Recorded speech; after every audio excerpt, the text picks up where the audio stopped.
Chapter 237. The cold winter gradually passed, and the imperial city welcomed a refreshing spring breeze. The spring rain sprinkled down continuously, like fine hair, fluttering in the air, causing the earth to show signs of awakening after an entire winter of slumber. In the alleyway, the Serpent Man father and daughter, as well as the Serpent Man I, swayed their serpentine tails. Accompanied by the refreshing spring rain, they walked toward Bufong's store.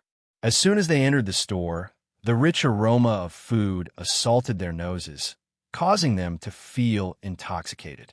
Bufong's store was always accompanied by the enchanting aroma of food. Owner Bu's dishes were simply too delicious, causing anyone who ate them to be intoxicated. However, the purpose of their visit today was to bid farewell to Bufong. Originally, Yufeng had intended to be the store's guardian, but after experiencing the frightening scene yesterday, he clearly realized that his so-called protection was simply a joke in front of the store. Bufong didn't need his protection at all, or rather, his protection wasn't even worth Bufong's attention. Whether it was that mysterious lump of iron puppet or the powerful supreme black dog, none of them were existences that the Serpent Man Yufeng could contend against. So, to put it simply, his so-called protection back then was just wishful thinking. Since the store didn't need their protection, then they wouldn't stay in the Imperial City for long. After all, the Imperial City was a foreign land for the Serpent Men, and they were eager to return to their tribe. When Bufong walked out of the kitchen, he saw the three Serpent Men standing in the store. The Serpent Man father and daughter, as well as the Serpent Man I, were sincerely thanking Bufong. This time, if it weren't for Bufong, the Serpent Man Yufeng might not have woken up. However, Bufong just waved his hand.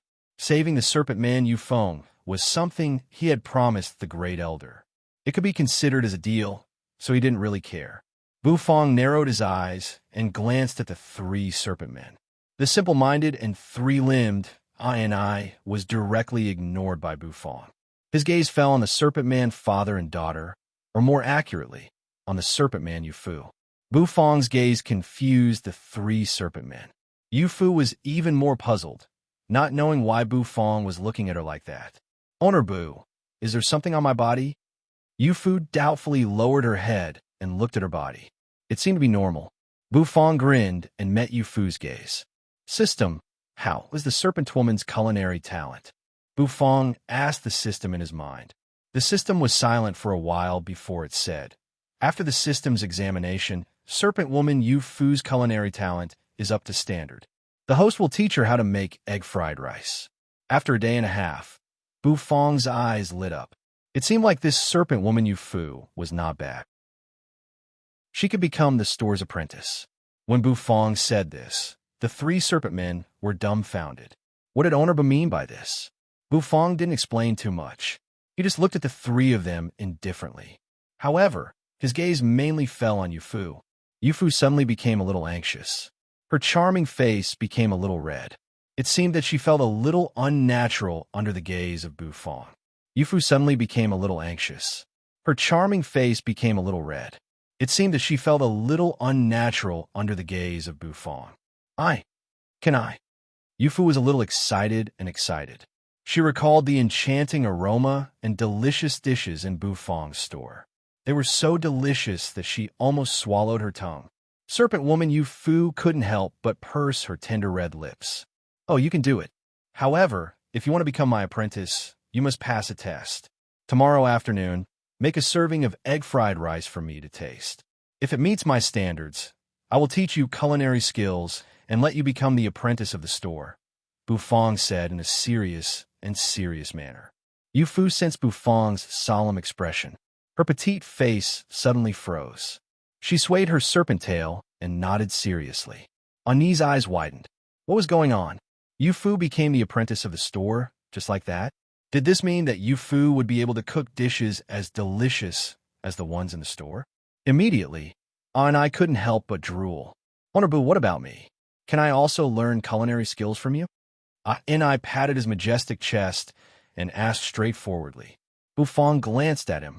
In his mind, he thought about the system's notification. This Ni's culinary talent was even lower than Ouyang Xiaoi's. It was better for this big guy to be responsible for being a foodie. Yufeng didn't expect that Yu Fu would have such an opportunity. His thoughts turned quickly. With the supreme beast and the mysterious puppet in the store, her safety was absolutely guaranteed. Once he returned to the Serpent Men tribe, he would begin his revenge. When that time came, the Serpent Men tribe would fall into chaos. Leaving Yu Fu here would also be a kind of protection for her. Yufeng squinted his eyes and immediately made a decision. The Serpent Men left and returned to the inn. "Father, should I stay?" Yu Fu widened her eyes and looked at Yufeng. She was very clear that if she stayed, Yufeng and I would have to leave. There weren't many experts in the Serpent Men tribe to begin with. Yufeng and I couldn't leave for too long. "Child, this is your opportunity. Owner Bu is definitely not an ordinary person. To be able to learn culinary skills from him is really too lucky for you," Yufeng said with a smile and patted Yu Fu's head.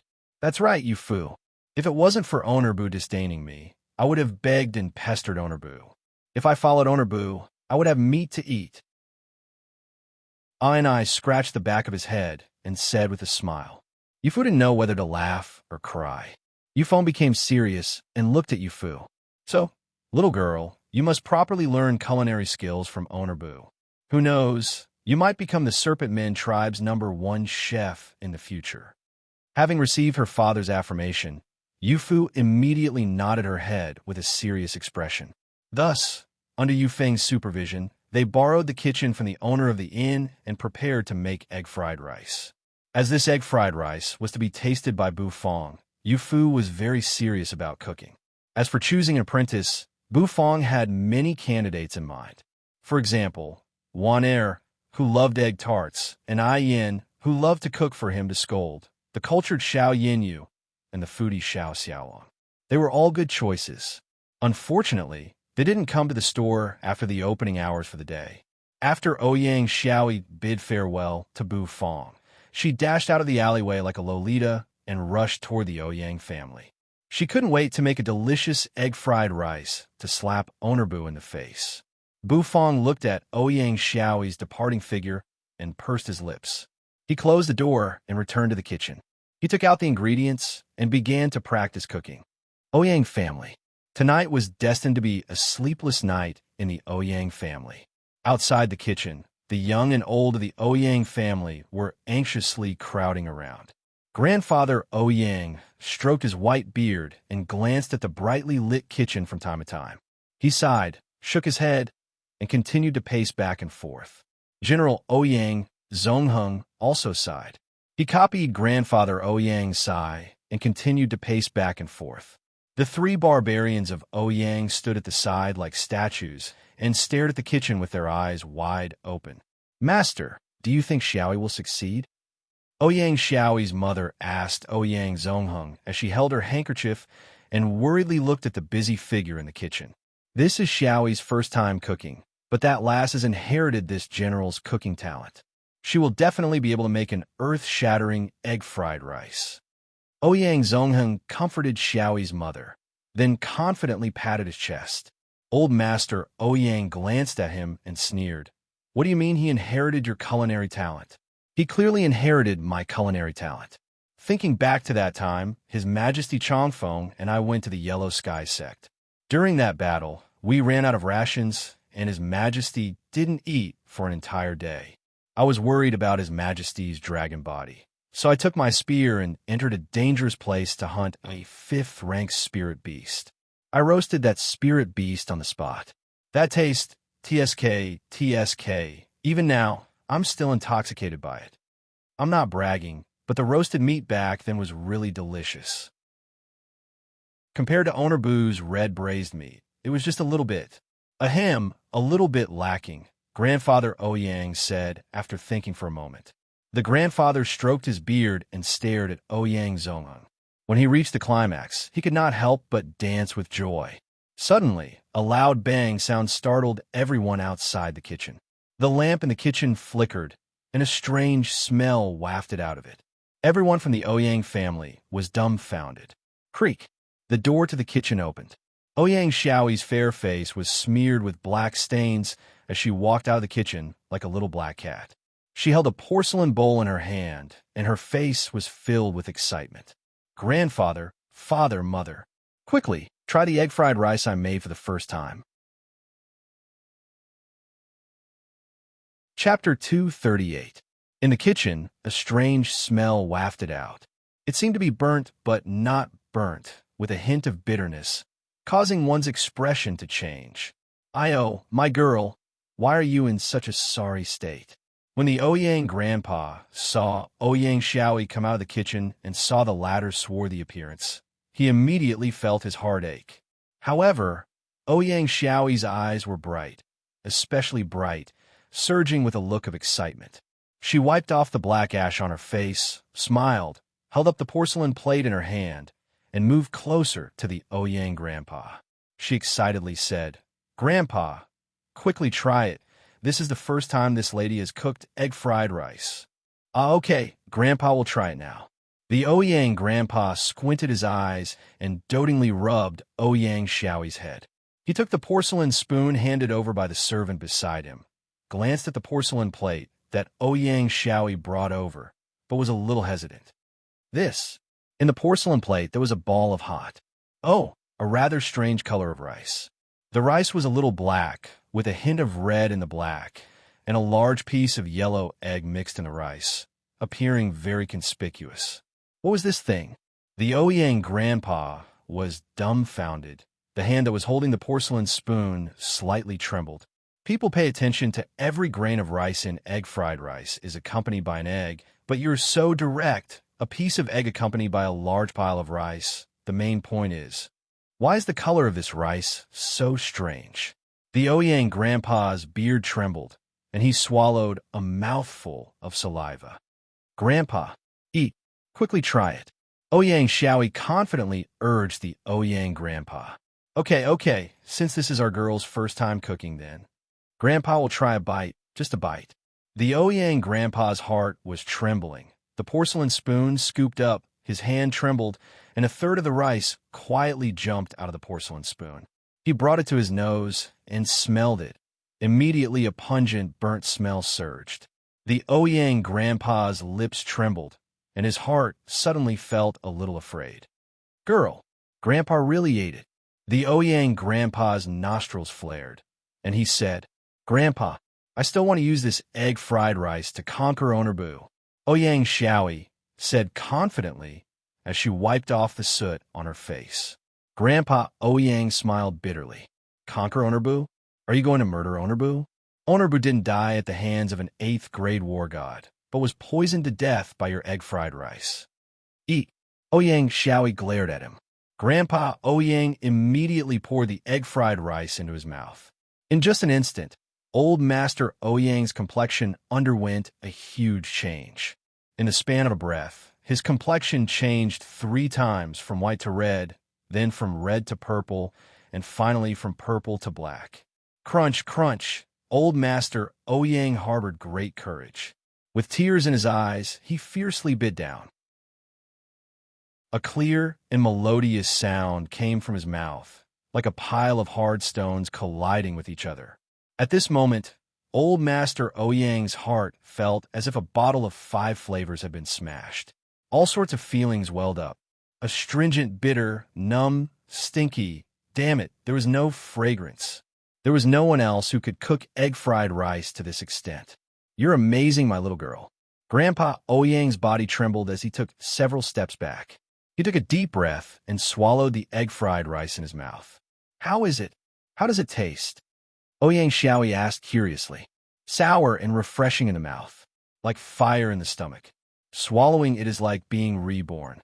You have fully inherited your father's culinary talent." Grandpa Ouyang expressionlessly commented.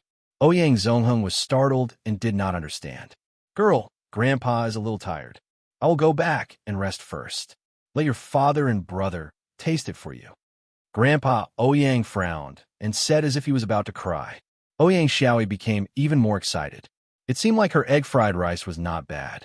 Grandpa's evaluation was not bad. She could actually eat it and feel like she had been reborn. When she raised her head, Grandpa Ouyang had already disappeared. Ouyang Xiaoyi was startled and immediately shifted her gaze to Ouyang Zongheng and the three barbarians of Ouyang. It was a sleepless night. The Ouyang family's house was brightly lit, and there was an endless stream of people coming and going between the toilet and the bedroom. Within the kitchen, a few small explosions occurred. Green smoke lingered and a strange smell drifted out. When the morning sun appeared in the sky and emitted a warm light, the entire land seemed to have revived. On the fields outside the imperial city, lush green grass was fluttering. After experiencing the ups and downs of the winter, they were bursting with vitality and were fluttering in the spring breeze. The streets of the imperial city were bustling with people, and the sounds of peddlers peddling their wares could be heard. In the alleyway, at Fong Fong's little store, Bu Fong opened the door and breathed in the refreshing morning air. He could not help but exhale and move his body, performing standard stretching exercises. Blackie, it's time to eat. Bu Fong returned to the kitchen, carried out a plate of sweet and sour ribs, and placed it in front of Blackie. He pulled a chair over and sat by the door, leisurely looking at the drifting clouds in the sky. Tom seemed to have stopped at that moment. Bu Fong could only hear the sound of Blackie, the lazy dog, chewing on the sweet and sour ribs. Leisure time was always short. As the first customer stepped into the store once again began its busy day. The fragrant golden shumai was carried out. It was steaming hot, and there was even oil flowing within the shumai, causing one to involuntarily swallow their saliva. The Li's fish, which was filled with a mellow aroma of wine, was also carried out by Bu Fong and placed on the table, whetting one's appetite. The name of Fong Fong's little store had already spread throughout the imperial city. Many people knew about this magical store. Not only did it have delicious dishes and excellent wine, it was even more powerful. The sound of cheerful running came from the alleyway. Clop, clop, clop. Ouyang Xiaoyi was wearing a pink muslin one-piece dress today. She looked like she was floating as she ran. Her little face was flushed, and her big eyes were blinking, overflowing with excitement. She was carrying a mahogany food box on her arm, as if it was a treasure. Ouyang Xiaoyi's eyes narrowed from time to time as she looked at the food box. "Smelly boss, I'm here," Ouyang Xiaoyi shouted as soon as she entered the store. The customers in the store were already familiar with Ouyang Xiaoyi, and they all greeted her with a smile.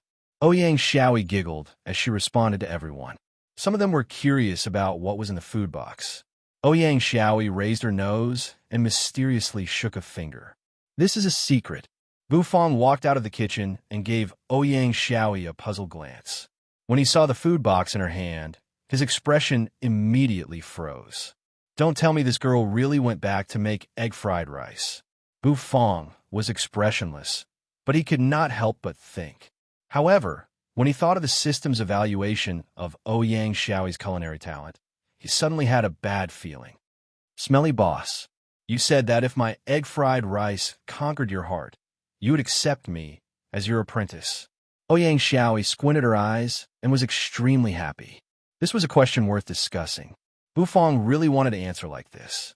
However, he tilted his head and thought for a while before nodding his head. "The egg-fried rice I made is in this food box. Smelly boss, do you want to try it?" Ouyang Xiaoyi patted the mahogany food box in her hand and beckoned Bu Fong with her finger. The surrounding customers immediately became curious. Was Ouyang Xiaoyi going to challenge Owner Bu's culinary skills? "Owner Bu, there's no rush for our food. Let's try Ouyang Xiaoyi's culinary skills first," a customer said. This made Bu Fong, who was looking for an excuse to dodge the question, roll his eyes at that person. Bu Fong had no choice but to agree. Ouyang Xiaoyi's eyes lit up. She placed the food box on the table and opened the lid under the curious and expectant gazes of the crowd. In just an instant, a pungent and strange smell surged out from the food box. That smell was extremely strong. Even the aroma of all the delicacies in the store could not overpower this unparalleled smell. It was simply terrifying. The diner's eyes widened. What the hell is this? How could there be such a fresh and refined smell in the world? The faces of the customers darkened. They took a few steps back and gasped for breath. Bufang's face stiffened and became extremely dark. Ouyang Xiaoyi seemed to not see the expressions of the crowd. She carefully took out a plate of egg-fried charcoal. Bufang's pupils shrank. His heart trembled, and he could not help but swallow a mouthful of saliva. Girl, just by looking at the appearance of this dish, you're already a rising star in the dark cuisine world. Let's not mess around, okay? Chapter 239. The serpent woman Yu Fu swayed her tail as she arrived at Fong Fong's little store. She was also holding a lunchbox with a nervous expression on her face. The lunchbox contained the egg-fried rice she made. Bufang said that he would only accept her as his apprentice if the egg-fried rice met his expectations. Although Yu Fu had cooked in the Serpent Men tribe, she did not have any formal training in culinary arts. Therefore, she did not know whether this egg-fried rice would meet his expectations. As soon as she entered the store, Yu Fu sensed a strange atmosphere. The surrounding customers were trying to hold back their laughter. Their pained expressions were similar to those of constipation. Ouyang Xiaoyi angrily sat on a seat at the side. She pouted her lips and puffed up her cheeks. Her face was filled with displeasure. Bufang calmly walked out of the kitchen and placed a plate of fragrant egg-fried rice in front of Ouyang Xiaoyi. He rubbed the latter's head. Ouyang Xiaoyi angrily ignored Bufang. She grabbed a porcelain spoon and gobbled down the egg-fried rice. Her expression of deep hatred made the surrounding customers even more unable to restrain themselves. "Boo! Owner Boo!" Yu Fu timidly shouted. Bufang turned around and saw the serpent woman Yu Fu. His eyes immediately lit up. "You're here. Is the egg-fried rice ready? If it's possible, let me have a taste." Yu Fu's culinary talent was much better than Ouyang Xiaoyi's. Therefore, Bufang was looking forward to Yu Fu's egg-fried rice. Ouyang Xiaoyi's egg-fried rice. Bufang still had a lingering fear in his heart. That frightening appearance and impactful taste simply gave people an indescribable feeling of sadness. Bufang had never thought that there would be someone in this world who could make egg-fried rice like that. It was simply an awe-inspiring genius, a rising star in the world of dark cooking. Therefore, Bufang hoped that Yu Fu's egg-fried rice would not be like Ouyang Xiaoyi's egg-fried charcoal, which was a dark dish that made people feel hopeless. Yu Fu listened to Bufang's words and nodded. She found an empty seat and placed the food box down. The eyes of the surrounding customers lit up. "What's wrong with Owner Boo? Here comes another egg-fried rice." Bufang pulled out a chair and sat down. He looked at Yu Fu. Yu Fu was slightly perturbed as she opened the lid of the food box. Once the lid was opened, the fragrance of egg and rice immediately gushed out. A commotion broke out among the surrounding diners. The smell was much better than the one in Ouyang Xiaoyi's food box. At least it smelled like normal egg-fried rice. Egg-fried rice was a dish that was very fragrant when stir-fried. For Ouyang Xiaoyi to be able to do such a strange thing, it was also because she was talented. On a white porcelain plate was a plate of egg-fried rice. The color was not very good and was a little dark. It was incomparable to Bufang's egg-fried rice, which was almost glowing. However, this was made by Yu Fu, so it was understandable. Bufang's expression did not change much. He only nodded his head slightly. He took a blue and white porcelain spoon and scooped up a spoonful of egg-fried rice. He first placed it in front of his nose and smelled it. He felt that the smell was a little rich and mellow. It was not bad. Ouyang Xiaoyi, who was holding the egg-fried rice made by Bufang, also came over. She ate while looking at Bufang with dissatisfaction. Bufang ate a mouthful of egg-fried rice and chewed for a while. The egg's fragrance circulated in his mouth. It was not too salty nor too bland. Although the quality of the rice was not good, it was cooked just right. When it entered his mouth, the fragrance of the rice was released to the extreme and it was slightly springy. Although your choice of ingredients is very poor, your control of the heat and taste of the dish is not bad. The egg's fragrance and the rice's fragrance were completely brought into play. Although it did not reach the stage where every grain of rice was coated with eggs, it is already not bad to be able to do this with your level. Once Bufang started to evaluate the dish, he would become extremely naggy. He had a lot of words, and his evaluation was unceasing.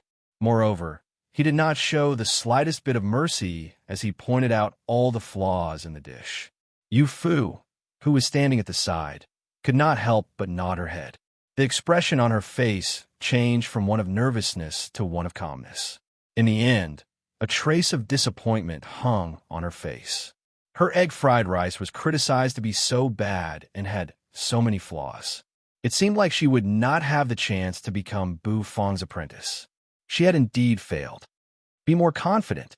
As a chef, you must have enough confidence in your dishes. Perhaps the dishes you cook are not the best, but if you put in all your effort and cook with all your heart, your dishes will also be influenced by your confidence and add a different flavor to them. Bu Fong looked at Yu Fu, who had her head hung down in disappointment, and said. When Ouyang Xiaoyi heard Bu Fong's words, she was immediately unconvinced. With her mouth stuffed with Bu Fong's egg fried rice, she glared at Bu Fong and shouted, I am also very confident. I think the taste of my egg fried rice. That is blind confidence of yours. Bu Fong said as he glanced at Ouyang Xiaoyi, who was a little unconvinced and still wanted to say something. Your egg fried rice has become egg fried charcoal. Where did your confidence come from? Ouyang Xiaoyi suddenly became sluggish. She snorted and chewed the egg fried rice in her mouth.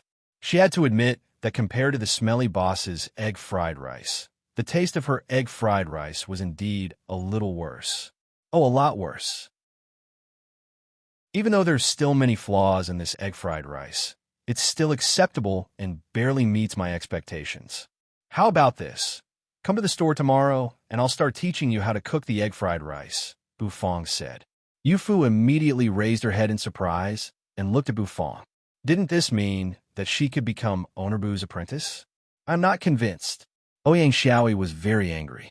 She angrily stared at Bu Fong. Bu Fong patted her head, stood up, and walked back to the kitchen. It's useless even if you are not convinced. Cooking depends on talent. Bu Fong waved his hand and said as he walked back to the kitchen. Ouyang Xiaoyi looked at Bu Fong's back and angrily stomped her feet. She stuffed a spoonful of egg fried rice in her mouth and snorted. Yu Fu covered her mouth and couldn't help but laugh. She was suddenly curious about how Ouyang Xiaoyi's egg fried rice was and why Owner Bu would dislike it so much. Imperial Palace, Main Hall. Eunuch Lien Fu was standing below the main hall with his thumb and middle finger pinched. There were many people standing beside him, including Xiao Meng, Yang Mo, Ouyang Zongheng, and many other experts of the empire. Ji Qingxue sat on the dragon throne with his hand supporting his chin. He was frowning. Your Majesty, King Yu escaped from the imperial mausoleum, and his whereabouts are unknown. According to the scouts, he seems to have been taken away by the forces of the Mahayana Island, Xiao Meng solemnly said to Ji Qingxue, who was sitting on the dragon throne. Ji Qingyu's escape from the imperial mausoleum was no small matter. Back then, the imperial city was in danger, and there were seventh-grade experts everywhere. Ji Qingxue didn't have time to deal with this matter. Now that everything was over, he could finally free up his hands to deal with Ji Qingyu's matter. This Mahayana Island sect is really a scourge. First, there was Zhao Musheng, and now they've taken away King Yu. Could it be that they want to use King Yu to fight against our Light Wind Empire? That's simply wishful thinking, Ji Qingxue coldly said.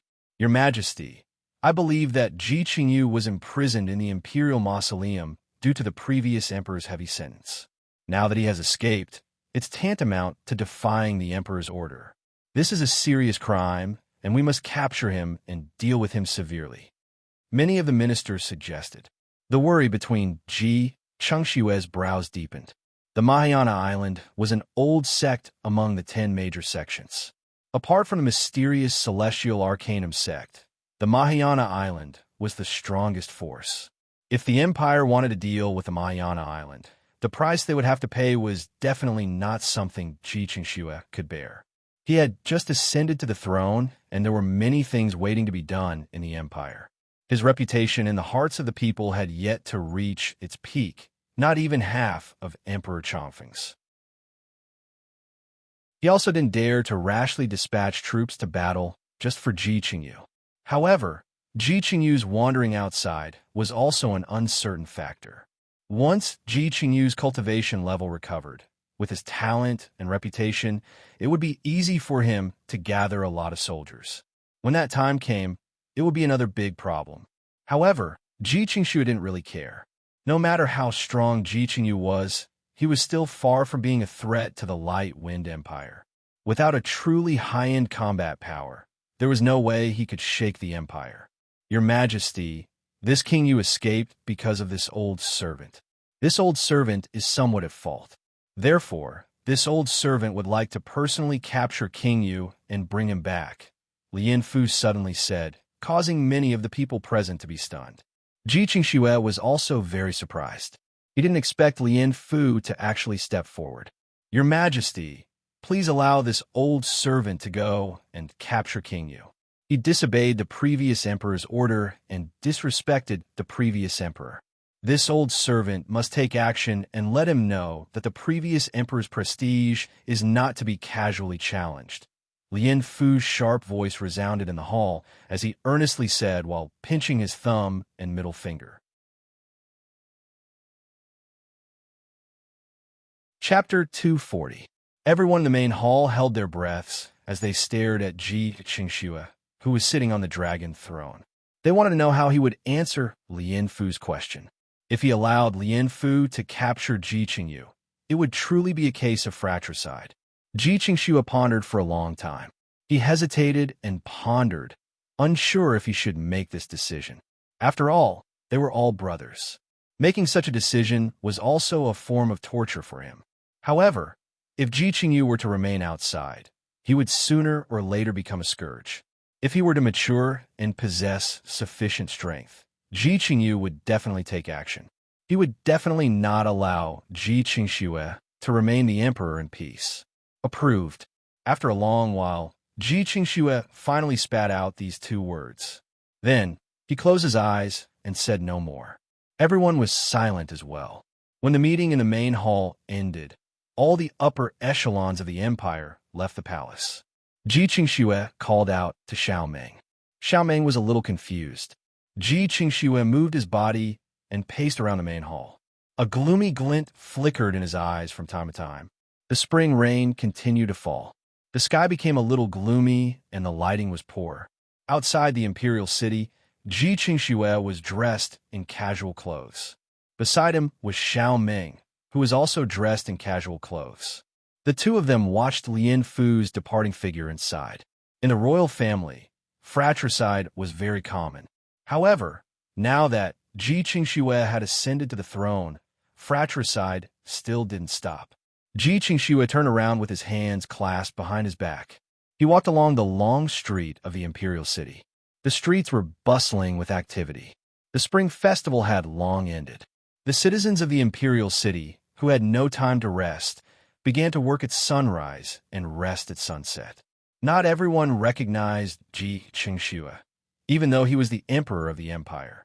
He was like an inconspicuous pedestrian walking along the street. Those who brushed past him were the people who were busy trying to survive. The carefree mansion was located in a remote corner of the imperial city. Ji Qingxue arrived and stopped for a long time. Xiaomeng, who was standing behind him, also followed Ji Qingxue's gaze and glanced at the carefree mansion. He sighed in his heart. General Xiao, let's go in and take a look, Ji Qingxue said. With his hands clasped behind his back, he walked toward the prince's mansion. A token caused the guards who were about to intercept them to retreat in reverence. The two of them confidently stepped into the building.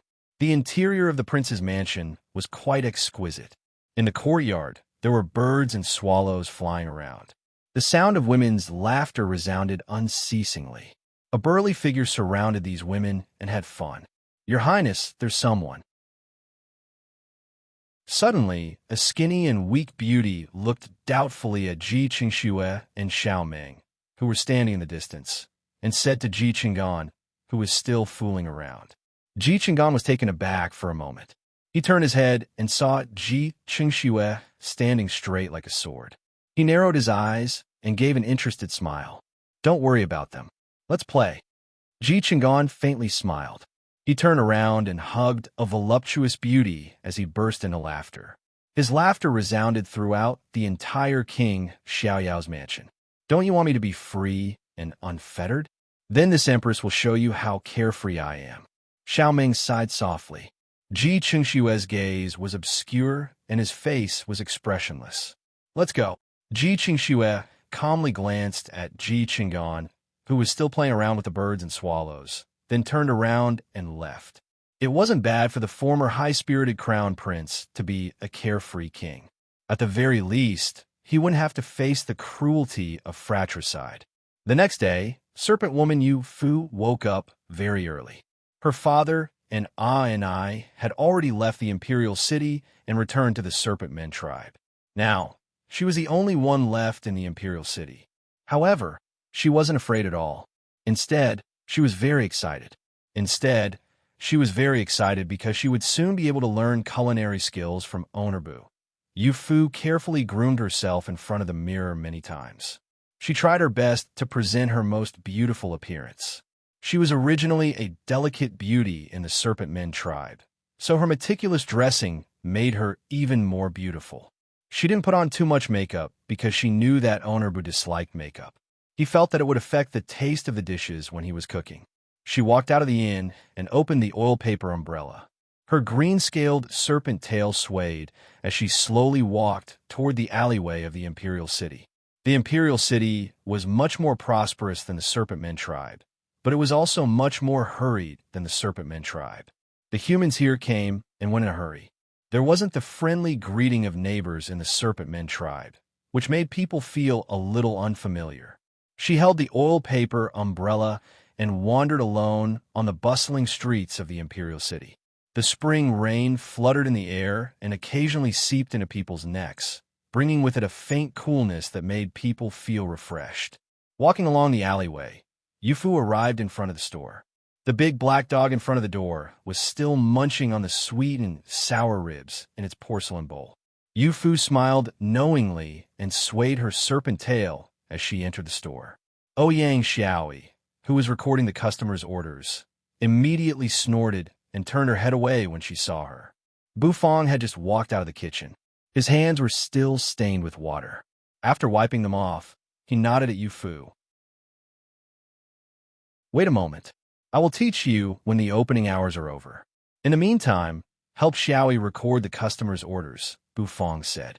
Yu Fu nodded obediently and swayed her serpent tail as she moved closer to Ouyang Xiaoi. Ouyang Xiaoi turned her head away unwillingly. She was jealous because the smelly boss had chosen Yu Fu and not her. Yu Fu didn't mind. She had come to the store many times and was quite familiar with Ouyang Xiaoi. She knew this lass's temperament and knew that she would definitely have a happy expression later. Bufang glanced at them and the corners of his mouth curled up. He returned to the kitchen. Honorbu, 1 serving of red braised meat, sweet and sour ribs, and fish head tofu soup. Yu Fu's gentle and refreshing voice traveled into Bufang's ears. Bufang was taken aback. He wasn't used to it. Usually it was Ouyang Xiaoi, that carefree lass, who called him that. This time, the style was somewhat different. However, it wasn't a big deal. After being stunned for a while, Bufang resumed cooking the dishes. The aroma wafted out of the store, making the atmosphere of the store even richer. As the sun set, the busy store finally closed for the day. Bufang pulled a chair over and sat at the entrance. He rested for a while and looked at the setting sun. He allowed a light breath. Inside the store, Yu Fu and Ouyang Xiaoi were huddled together. Their little heads leaned against each other, and they laughed from time to time. Ouyang Xiaoi's big eyes were squinted into crescent moons as she laughed happily. After the two lasses rested for a while, Ouyang Xiaoi waved goodbye to Bufang and Yu Fu. She left the store and skipped back to the Ouyang manor. Inside the store, only Bufang and Yu Fu, who had once again become reserved and restrained, were left. Don't be nervous. Relax. The state of mind has a great impact on one's culinary skills. Bufang glanced at the reserved Yu Fu and said calmly. Yu Fu's body immediately stiffened. She bowed toward Bufang and replied in a serious manner. The corners of Bufang's mouth curled up. This lass. Today, I will teach you the egg-fried rice that you practiced yesterday. However, the egg-fried rice that I will teach you is different from the one you learned yesterday. I hope you can comprehend it as soon as possible. Bufong stood up and stretched his body. Yufu's body stiffened again. She bowed toward Bufong and replied in a serious manner. Relax. It's not like I will eat you. Bufong was slightly speechless. He said calmly and then closed the store's door. Bufong walked to the entrance of the kitchen. He paused for a moment and hooked his finger at Yufu, who was still standing in the distance. He said, "Follow me into the kitchen. This is the first time I let an outsider into my kitchen."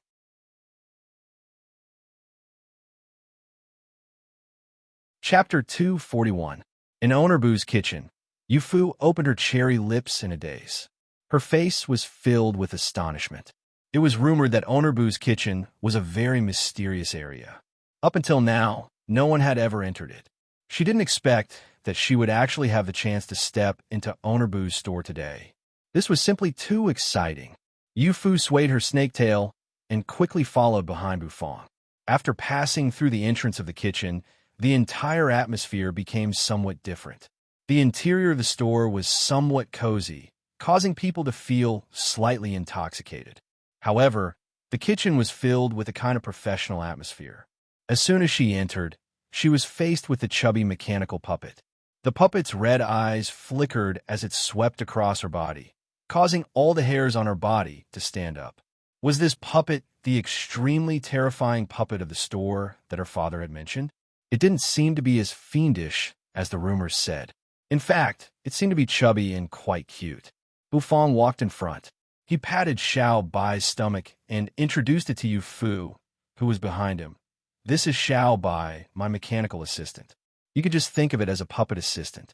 After we finish cooking, the remaining ingredients will be recycled by Xiao Bai. Yufu's body immediately tensed up. She clasped her hands together and bowed towards Xiao Bai, greeting it. Xiao Bai's mechanical eyes flickered. It raised its fan-like palm and scratched its bald round head. Bufong led Yufu past Xiao Bai and arrived in front of the kitchen stove. This stove was made of an exquisite material. It seemed to be a type of ceramic tile, but it was much smoother than ceramic tiles. On the stove, there were all kinds of kitchenware. It was fully equipped. The chopping board was made of special wood and emitted a faint fragrance. Yufu's eyes widened as she curiously looked at everything in front of her. The decorations in the kitchen were completely different from those in the store. The kitchen was very simple and straightforward. There weren't too many unnecessary drawings on the walls like in the store. The kitchen was surrounded by cabinets. Some of the cabinets were made of wood, while others were made of different materials. The materials felt cold to the touch. Moreover, there was a flickering light inside. This is called a refrigerator. It can store ingredients and maintain their activity. Bufong introduced indifferently. He opened the door of the fridge, and immediately a gust of cold air rushed out, causing Yufu to shiver uncontrollably. This is an oven. Many dishes can actually be roasted. That way, many delicious dishes can also be made. Bufong opened the oven. The oven was clean and spotless, and a cold aura spread out from it. Range hood, stone mill, microwave oven, etc. Yufu had never heard of or even seen these things before. However, she felt that these things were very professional even though she didn't understand them. For the first time, she realized that cooking wasn't as simple as she had imagined. It turned out that there were so many things to study. This is the kitchen knife rack. There are all kinds of kitchen knives on it. You should find a kitchen knife that is most comfortable for you to hold.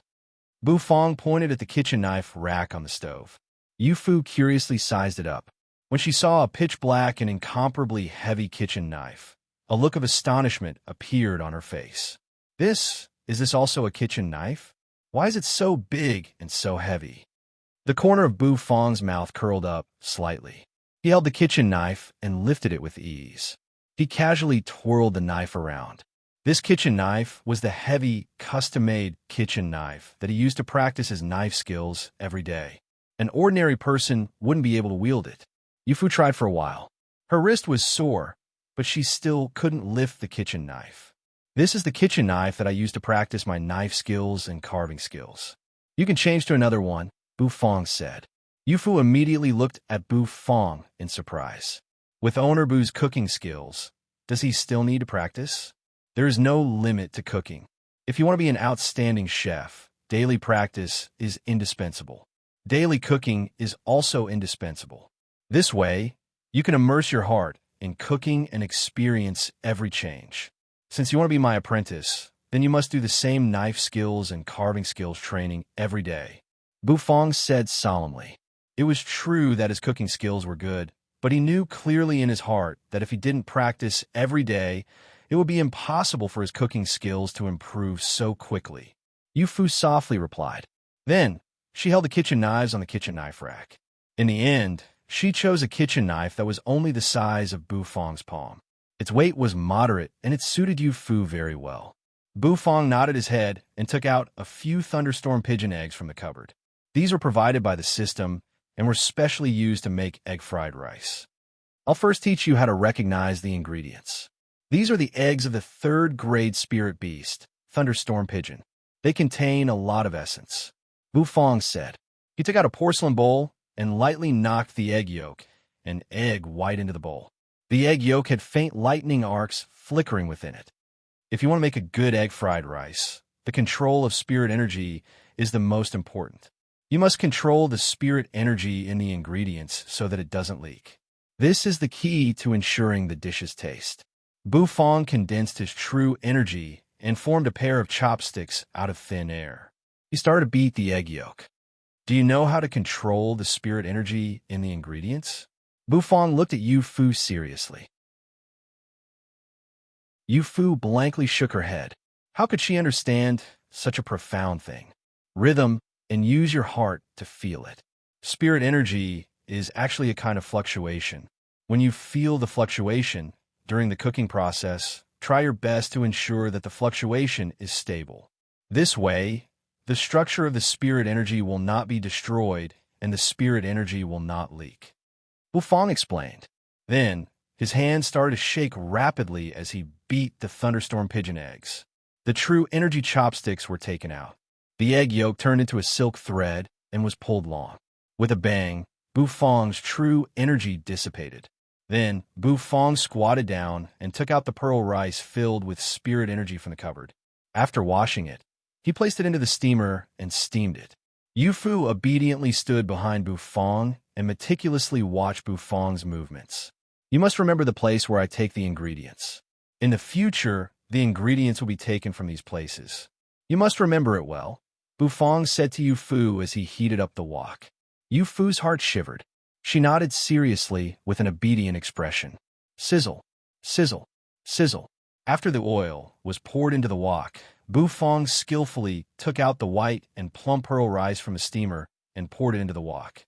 He stirred the wok with a spatula, and the flame soared to the sky.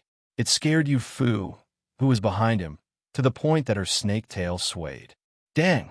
Dang! After stir-frying the pearl rice, the rich fragrance of rice spread out and wrapped around the tip of Yu Fu's nose. She couldn't help but take in a deep breath. When cooking egg fried rice, you must pay attention to the heat. If you can control the heat well, your egg fried rice will be more than half done. Bufang continued to guide her. He didn't speak much, but he would always open his mouth to remind her at the crucial moment. Yu Fu, who was behind him, couldn't help but nod her head. She attentively recorded every detail. The moment the egg liquid entered the wok, the egg fragrance immediately floated out. It was incomparably rich, and it made people feel as if their bodies and minds were wrapped up by the rich egg fragrance. It was as if they had fallen into a sea of egg-fried rice. The rice fragrance and egg fragrance mixed together, tempting people's appetite. They couldn't help but swallow their saliva. Bufang stood perfectly straight. He held the spatula and quickly stir-fried the rice. His movements were very skillful. It looked like moving clouds and flowing water. It was as if he was drawing a beautiful painting. It was pleasing to the eye. Yu Fu couldn't help but feel a little intoxicated. From the time the egg liquid entered the wok to the time it was stir-fried, it only took a few breaths. Bufang took out the wok and poured the egg-fried rice into the blue and white porcelain plate. The slightly viscous egg liquid wrapped around the pearl-like rice grains. It was overflowing with color. Steam rose and emitted a rich fragrance. Yufu stuck out her small tongue and licked her pink and tender lips. Her heart was incomparably astonished. She was probably the first person to see Bu Fong make a complete bowl of egg fried rice. So that was how the egg fried rice, which seemed as if it was emitting light, was made. Have you memorized the steps? As my apprentice, the requirements are very high. You should first finish this egg fried rice. Only when you are full will you have the strength to work, Bu Fong said to Yu Fu as he wiped off the water stains on his hands. After you finish eating, I will prepare 3 sets of ingredients for egg fried rice for you to practice with. After using 3 sets of ingredients, I hope that your understanding of egg fried rice will improve. You must remember that the egg fried rice you make in the future will be sold in the store. 1 set of egg fried rice costs 1 crystal. You should estimate whether your egg fried rice is worth 1 crystal or not. Bu Fong poured a cup of water and drank a mouthful. He looked at Yu Fu indifferently and then turned around to leave the kitchen. When he was standing at the entrance of the kitchen, he turned his head and said, "Your room is on the 2nd floor. After you are done practicing, go to the guest room and rest." After Bu Fong finished speaking, he immediately went upstairs and returned to his room to prepare to rest. His teaching was just that simple and rough. How much Yu Fu could comprehend would depend on herself. Yu Fu stood in the kitchen in a daze, looking at the steaming hot and fragrant egg fried rice. She pursed her lips, and a trace of determination appeared in her eyes. She scooped up a spoonful of egg fried rice with a blue and white porcelain spoon and put it in her mouth. Yu Fu carefully savored the differences in Owner Bu's egg fried rice.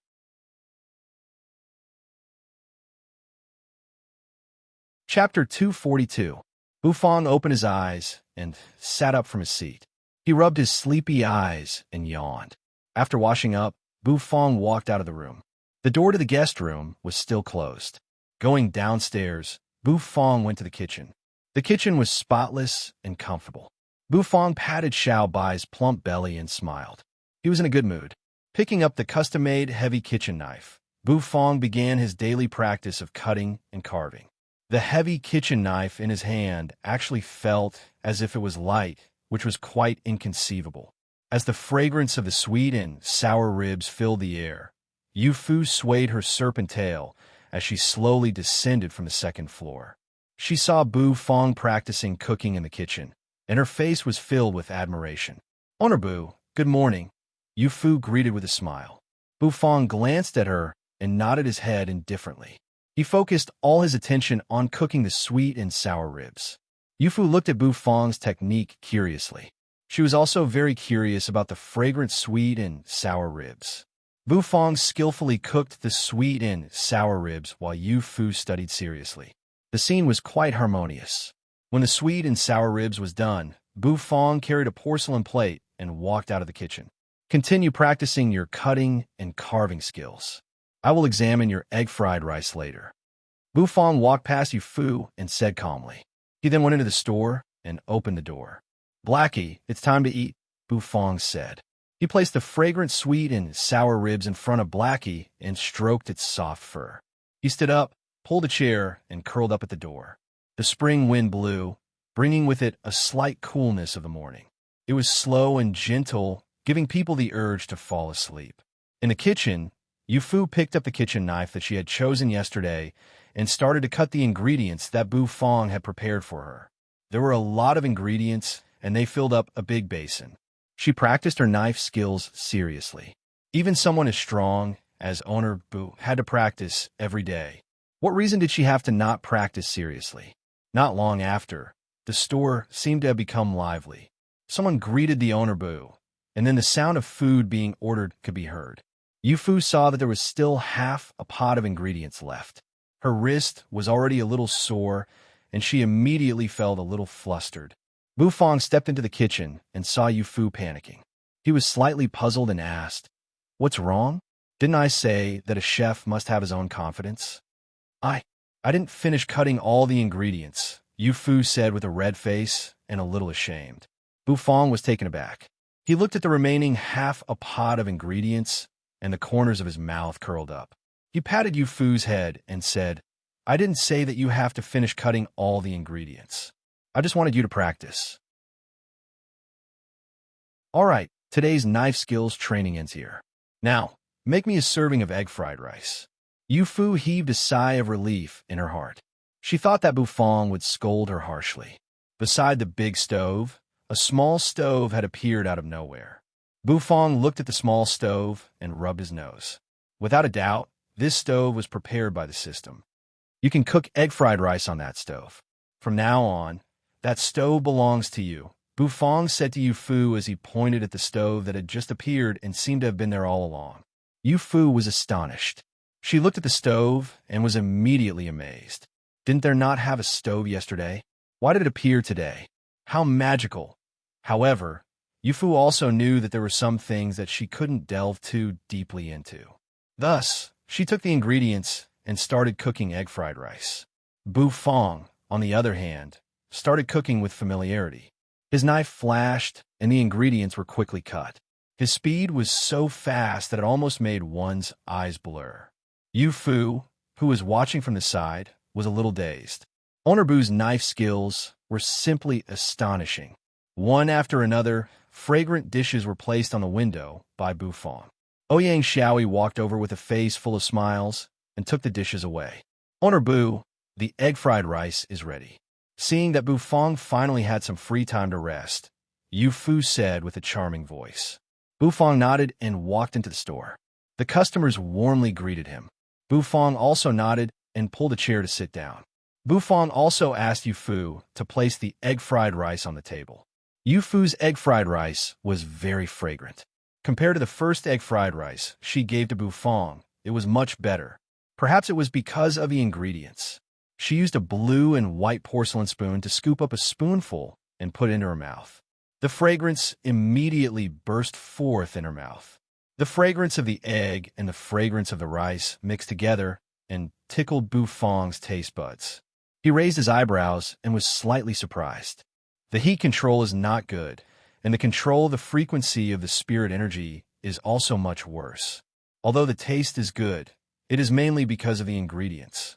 You have to cook with your heart and use your heart to feel every change in the ingredients. Bufang's evaluation was still as crafty and poisonous as before. Yufu constantly nodded and seriously listened to Bufang's evaluation. Time passed by quickly. Yufu had been in Bufang's store for a long time.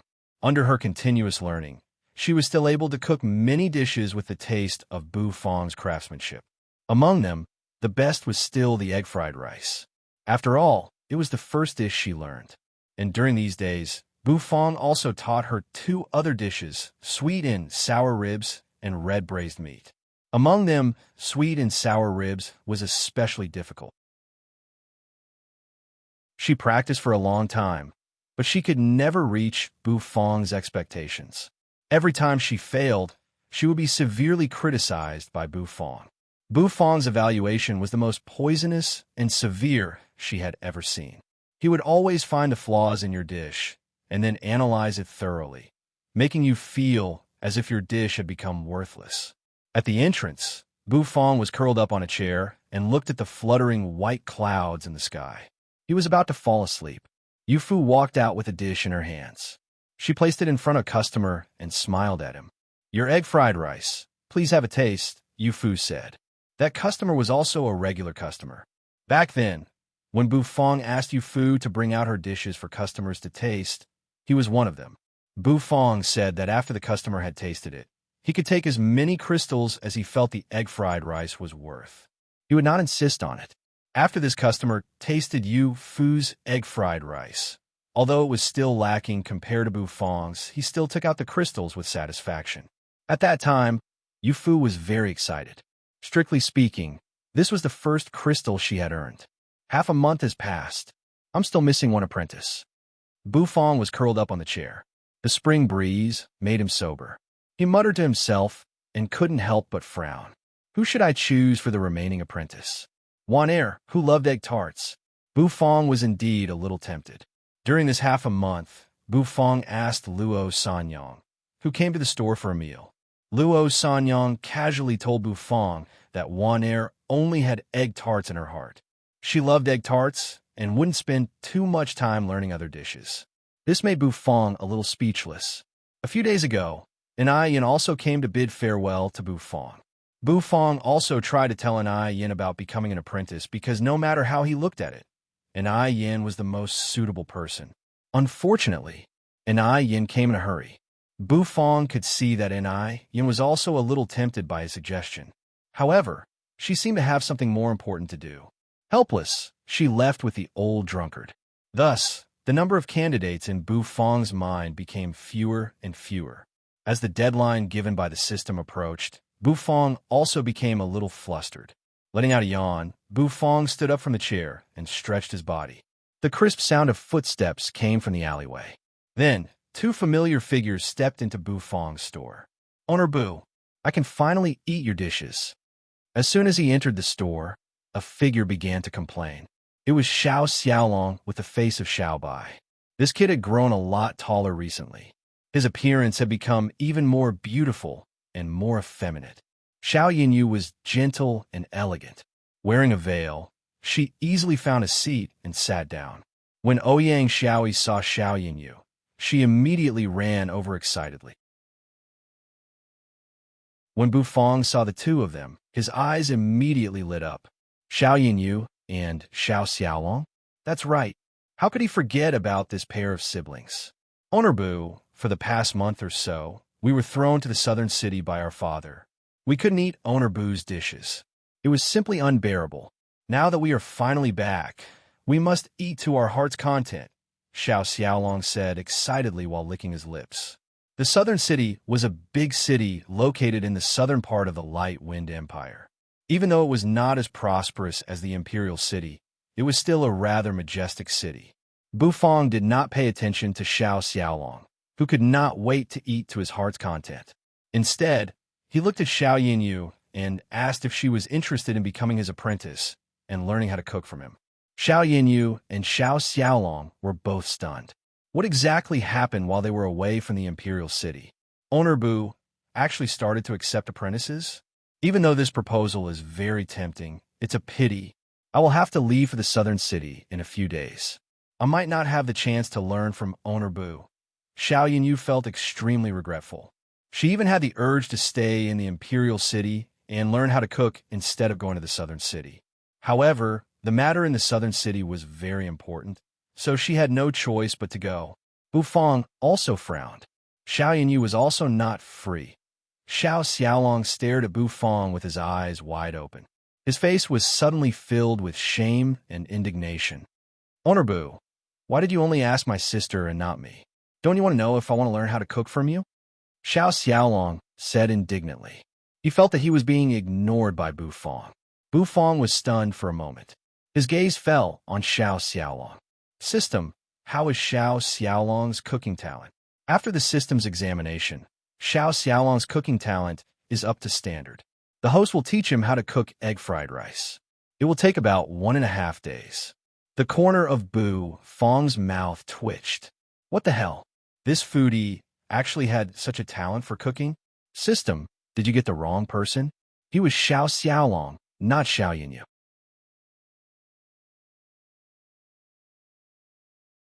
Chapter 243. The atmosphere in the store suddenly became a little strange. Xiao Xiaolong angrily glared at Bu Fong. His fair skin was flushed red, like a ripe honey peach, incomparably tempting. This little sissy was indeed more beautiful than a woman. Bu Fong also glared, not knowing what to say. He did not expect Xiao Xiaolong to be so talented, not any weaker than Yu Fu, who was busy in the kitchen. Xiao Yinyu's talent was also not bad, but compared to Xiao Xiaolong, there seemed to be a gap. This was simply F** King Dog. "Owner Bu, what is the meaning of this? Are you looking down on me?" Xiao Xiaolong said, unconvinced. When Xiao Yinyu saw the two of them staring at each other, she suddenly felt that it was very funny. She could not help but let out a puff and covered her mouth to chuckle. Ouyang Xiaoyi also could not stop giggling. Bu Fong was a little embarrassed. He coughed lightly and said, "No, I did not mean to look down on you. Aren't you a great talent of the imperial city? You might be a little busy. My sister is a great talent of the imperial city. Why don't you care whether she is busy or not?" Xiao Xiaolong curled his lips. Owner Boo's excuse was really lousy. Isn't your sister going to the southern city? Why don't you go with her? Bu Fong asked doubtfully. The Xiao family's ancestral land is in the southern city. Back then, my father followed Emperor Chongfeng on an expedition and finally settled down in the imperial city. However, the Xiao family in the southern city is still very famous in the area.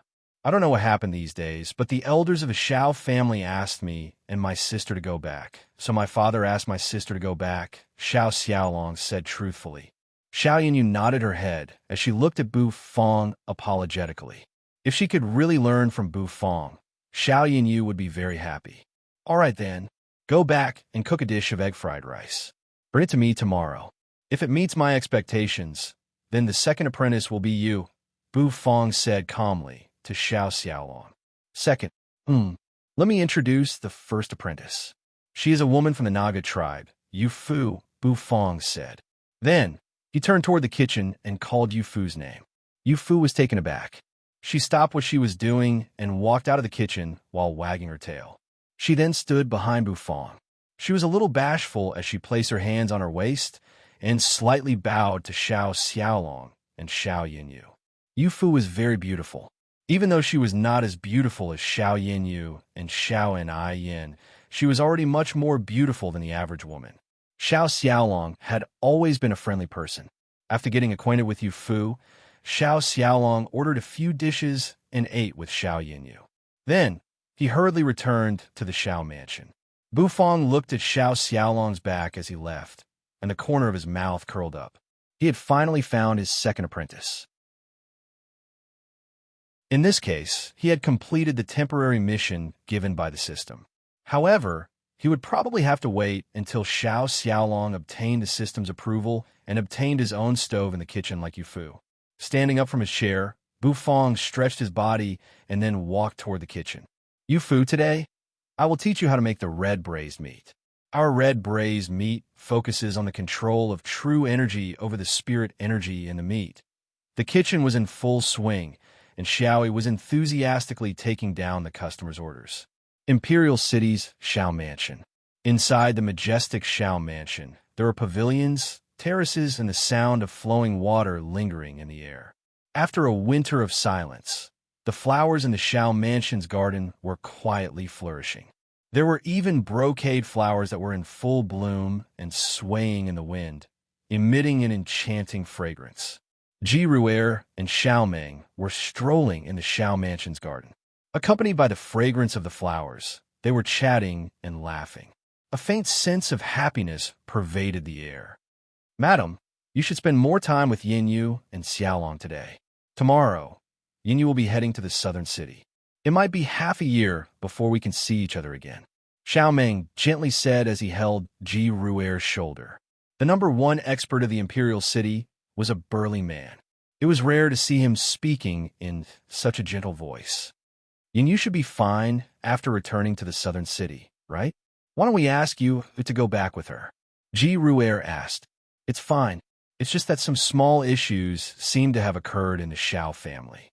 Yinyu is intelligent and knows when to stop. It will be easy to resolve. Xiao Meng had a lot of trust in Xiao Yinyu's abilities. Recently, Xiao Yu was busy making a breakthrough, and it was not good to disturb him. If Xiao Yu succeeded, he would become another 7th grade battle saint. Then, with 2 7th grade battle saints in the Xiao family, their position in the imperial city would be as stable as a rock. Ji Ru'er gently smiled. She was originally a woman as gentle as water. Seemed to have gone straight into the kitchen the moment he returned. Since when did he like cooking?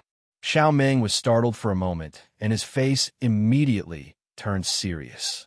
Nonsense. Why is he going into the kitchen to cause trouble? If this ignorant and incompetent brat could be half as easygoing as Yinyu, then I would truly be at ease. Ji Ru'er covered her mouth and laughed.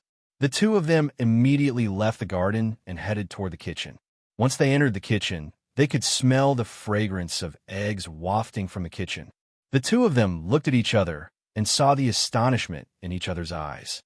Dad, Mom, you came at the right time. Try the egg fried rice I made. It turns out that my culinary skills are actually this good. I didn't realize it before. Xiao Xiaolong was very excited. His face was flushed with excitement. Xiao Ming frowned and sternly glanced at him. He snorted, causing the smug Xiao Xiaolong to immediately shrink his neck. Xiao Ming's gaze fell on the egg-fried rice on the table. Steam and fragrance wafted out from the egg-fried rice. It was served on a white porcelain plate, and the rice grains inside were glowing with a golden hue. The egg blossoms and rice grains were very distinct. Judging from the appearance, it seemed pretty good. Xiao Ming was slightly surprised. This brat actually had such culinary skills. The corners of Ji Ruer's mouth curled up into a smile. She picked up a white porcelain spoon and scooped a spoonful of rice and sent it into Xiao Ming's mouth. Xiao Ming's face turned red. He opened his mouth and ate the egg-fried rice. His eyebrows twitched.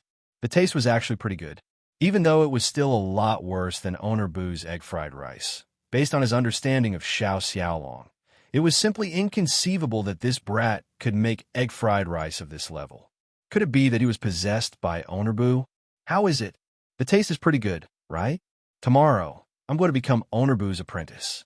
He asked me to make a dish of egg-fried rice for him to try. Dad, Mom, try it. It should pass, right? Xiao Xiaolong said proudly. Owner Boo wants to accept an apprentice.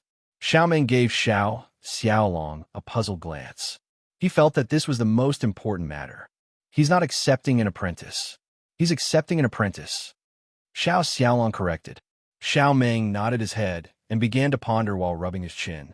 The status of Bu Fong and Fong Fong's little store in the Imperial City was no longer the same as before. Countless eyes within the Imperial City were observing and watching the store because it was truly too terrifying. Xiao Ming raised his head and seriously looked at Xiao Xiaolong as he said, Owner Bu wants to accept an apprentice. This is a pretty good opportunity. You must grasp it. Xiao Xiaolong rolled his eyes. He said he wanted to accept an apprentice, not an apprentice. All right, then I won't disturb you any longer. You should practice in the kitchen and strive to become Owner Bu's apprentice tomorrow. If you can learn some culinary skills from Owner Bu, then all the meals in our Xiao residence will be cooked by you in the future. Xiao Ming and Ji Ruer chuckled as they left the kitchen, leaving behind a dumbfounded Xiao Xiaolong. The next day, after Xiao Xiaolong sent Xiao Yinyu off in the Imperial City, he turned around and returned to the Xiao residence. He made a dish of egg-fried rice and placed it in a lunchbox before going to look for Bu Fong. After Bu Fong tasted his egg-fried rice, without exception, he turned on his chatterbox mode and criticized Xiao Xiaolong's egg-fried rice to the point where Xiao Xiaolong almost started to doubt his life. However, in the end, Bu Fong still accepted him. After all, it was his first time cooking this egg-fried rice. It was already not easy for him to reach this level, so he could not ask for too much. This caused Xiao Xiaolong's heart to violently contract. One must have a strong heart to discuss things with Owner Bu. When the opening hours of the day were over, Bu Fong asked Xiao Xiaolong to stay behind. Come, follow me into the kitchen, Bu Fong said. Xiao Xiaolong was stunned for a moment. He curiously followed Bu Fong into the kitchen. Inside the kitchen, Yu Fu was concentrating on cooking a dish of sweet and sour ribs. The fragrance of meat permeated the air, causing Xiao Xiaolong to be slightly surprised. In other words, everything in Bu Fong's kitchen surprised Xiao Xiaolong. It was because this kitchen was completely different from the kitchen in his Xiao residence. It was as if he had arrived in a completely different world. Everything was something that he had never heard of before. Bu Fong skillfully cooked a round of egg-fried rice. Then, he took out 3 sets of ingredients and placed them on the stove for Xiao Xiaolong to practice. It was the same as when he taught Yu Fu, simple and crude. After he finished teaching Xiao Xiaolong, he returned to his room and went to sleep. The kitchen was brightly lit. Xiao Xiaolong stared at everything in front of him. With the help of the enthusiastic Yu Fu, he casually started the first dish of egg-fried rice. The next day, Bu Fong opened his eyes and got off the bed. After washing up, he went to the kitchen and saw that there was another stove in the corner. He leaned against the kitchen door frame and patted Xiao Bai's big belly. The corners of his mouth curled up. The solemn and earnest voice of the system resounded in his ears. Congratulations to the host for completing the temporary mission. Find 2 apprentice chefs within a month. The mission reward has been issued.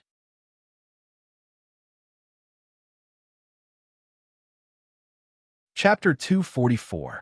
He had finally found 2 chef apprentices. Moreover, their talents were not bad. Although Yufu's dishes were not as good as Bufang's, at least she was able to make the customers pay for her dishes. This was not a small improvement. As Xiao Xiaolong had just become Bufang's chef apprentice, he still needed to go through a lot of cooking practice. He still needed a lot of time to reach Yufu's level.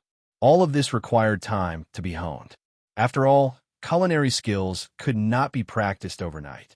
A true chef had to go through countless training sessions in order to master their skills. For the next half a month, Bufang stayed in the store and taught Yufu and Xiao Xiaolong cooking techniques and how to make dishes.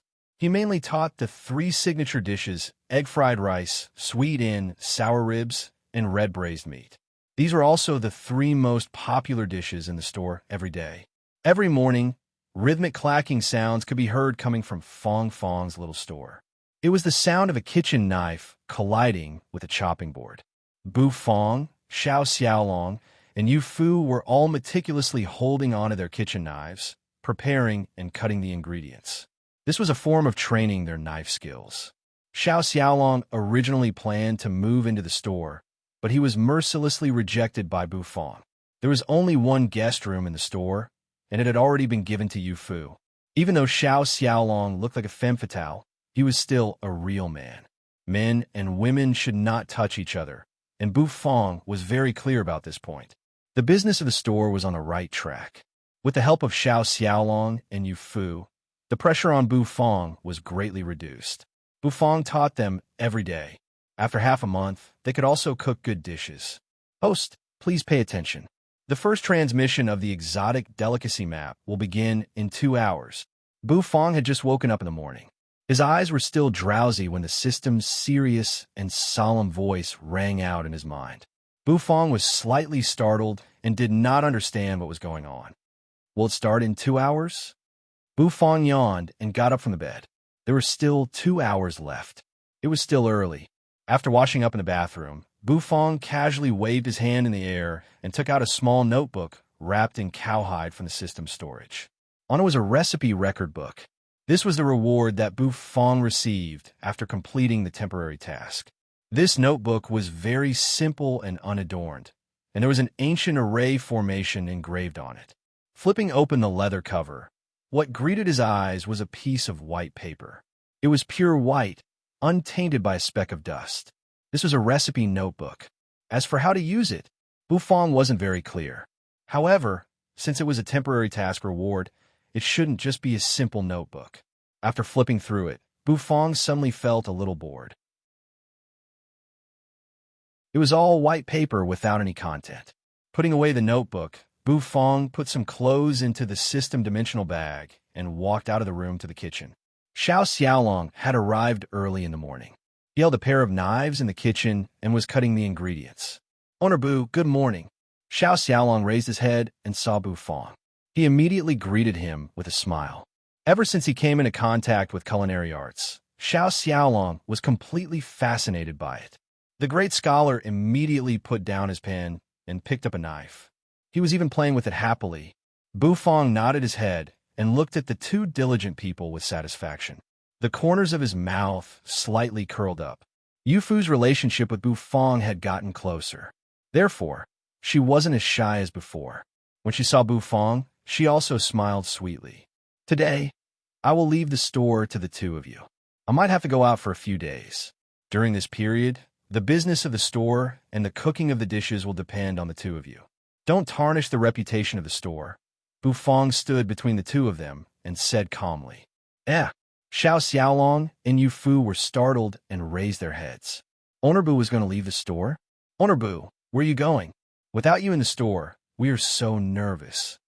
Xiao Xiaolong put down the kitchen knife in his hand and looked at Bufang nervously. Bufang's words were equivalent to telling them that it was time for them to show their true skills. However, the 2 of them were still not confident.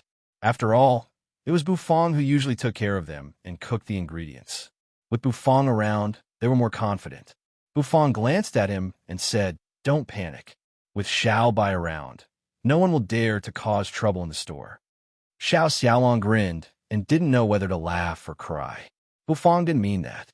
As my apprentices, the two of you can't follow behind me forever. I hope that the two of you can walk your own path. In order to walk your own path, the first thing I need to cultivate is your confidence. Bufang righteously said, my temporary absence is a good opportunity for the two of you to train. I hope that the two of you won't disappoint my good intentions. Xiao Xiaolong and Yu Fu looked at each other and were suddenly touched. However, they felt that there was something strange about Bufang's words. All right, the two of you can practice your knife and carving skills. I will pack up my things. We will leave in less than 2 hours. After saying that, he began to place some of the condiments and ingredients in the kitchen into the system's storage space. Xiao Xiaolong and Yu Fu looked at each other and saw the nervousness in each other's eyes. They were finally going to officially start their business. It would be a lie to say that they weren't nervous. Relax, don't panic. The owner believes in the two of you. Bufang took out bottles and jars from the cupboard and said to the two of them in a serious tone. After preparing the ingredients, Bufang started a pot and cooked a portion of sweet and sour ribs. He brought it over to Blackie and stroked its fur before returning to his room. After about 2 hours, the system's voice resounded in Bufang's mind. Exotic delicacy map activated. Mirror projection ready. Along with the system's voice, Bufang's vision blurred. Then, the bright room turned pitch black in an instant. It was as if he was wandering in an endless sea of stars. Specks of light scattered in front of Bufang. The densely packed white specks actually drew a huge map of light spots. Every speck of light seemed to have an endless attraction force. System guard, teleportation starting. Beep, beep, beep. A mechanical sound resounded. A teleportation array appeared beside Bufang. Rays of light circulated within the array and a chubby figure emerged from it. Bufang was dumbfounded. Wasn't that Xiao Bai? However, compared to the huge Xiao Bai, the robot in front of him was much smaller. It was only as tall as an ordinary adult. But it's still as fat as ever, Bufang muttered as he patted the belly of the robot that looked like Xiao Bai. This is the guard that the host will use to travel the exotic delicacy map. It's Xiao Bai's clone and is one with Xiao Bai. The host can still call it Xiao Bai. This guard's mission is to protect the host. When a host is attacked or in danger, the guard mode will automatically be activated. Awesome. Bufang's eyes lit up. He patted Xiao Bai's round head. Xiao Bai's mechanical eyes flickered with a red light, giving Bufang a sense of familiarity. Although it had shrunk a little, it still smelled like Xiao Bai. Host, please pay attention. Map teleportation starting. Bufang's face froze. He was ready for the teleportation. His heart was even a little excited. Exotic delicacy map. Current location, Light Wind Empire. First teleportation point, Light Wind Empire, Hangyang County, Southern City. The system's voice became cold and solemn.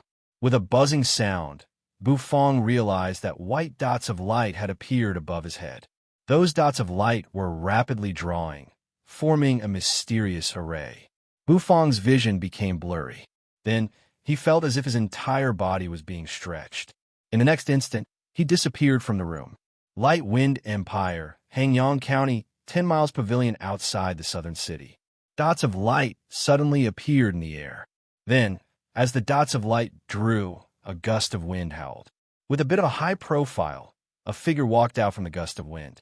This was a slender and slightly skinny figure. His long hair fluttered in the howling wind, looking wild and unrestrained. Bufang let out a light breath. He tidied up his hair, which was messed up by the gust of wind. Behind him, a chubby miniature version of Xiao Bai followed. Xiao Bai's mechanical eyes flickered with a red light. Using a velvet rope to tie up the ends of his hair, Bufang raised his head to look at a big city not far away. It was a city surrounded by rivers. The city walls were surrounded by a surging river, and the river was surrounded by dense trees. This was the first stop of the exotic delicacy map, Hangyang County, Southern City.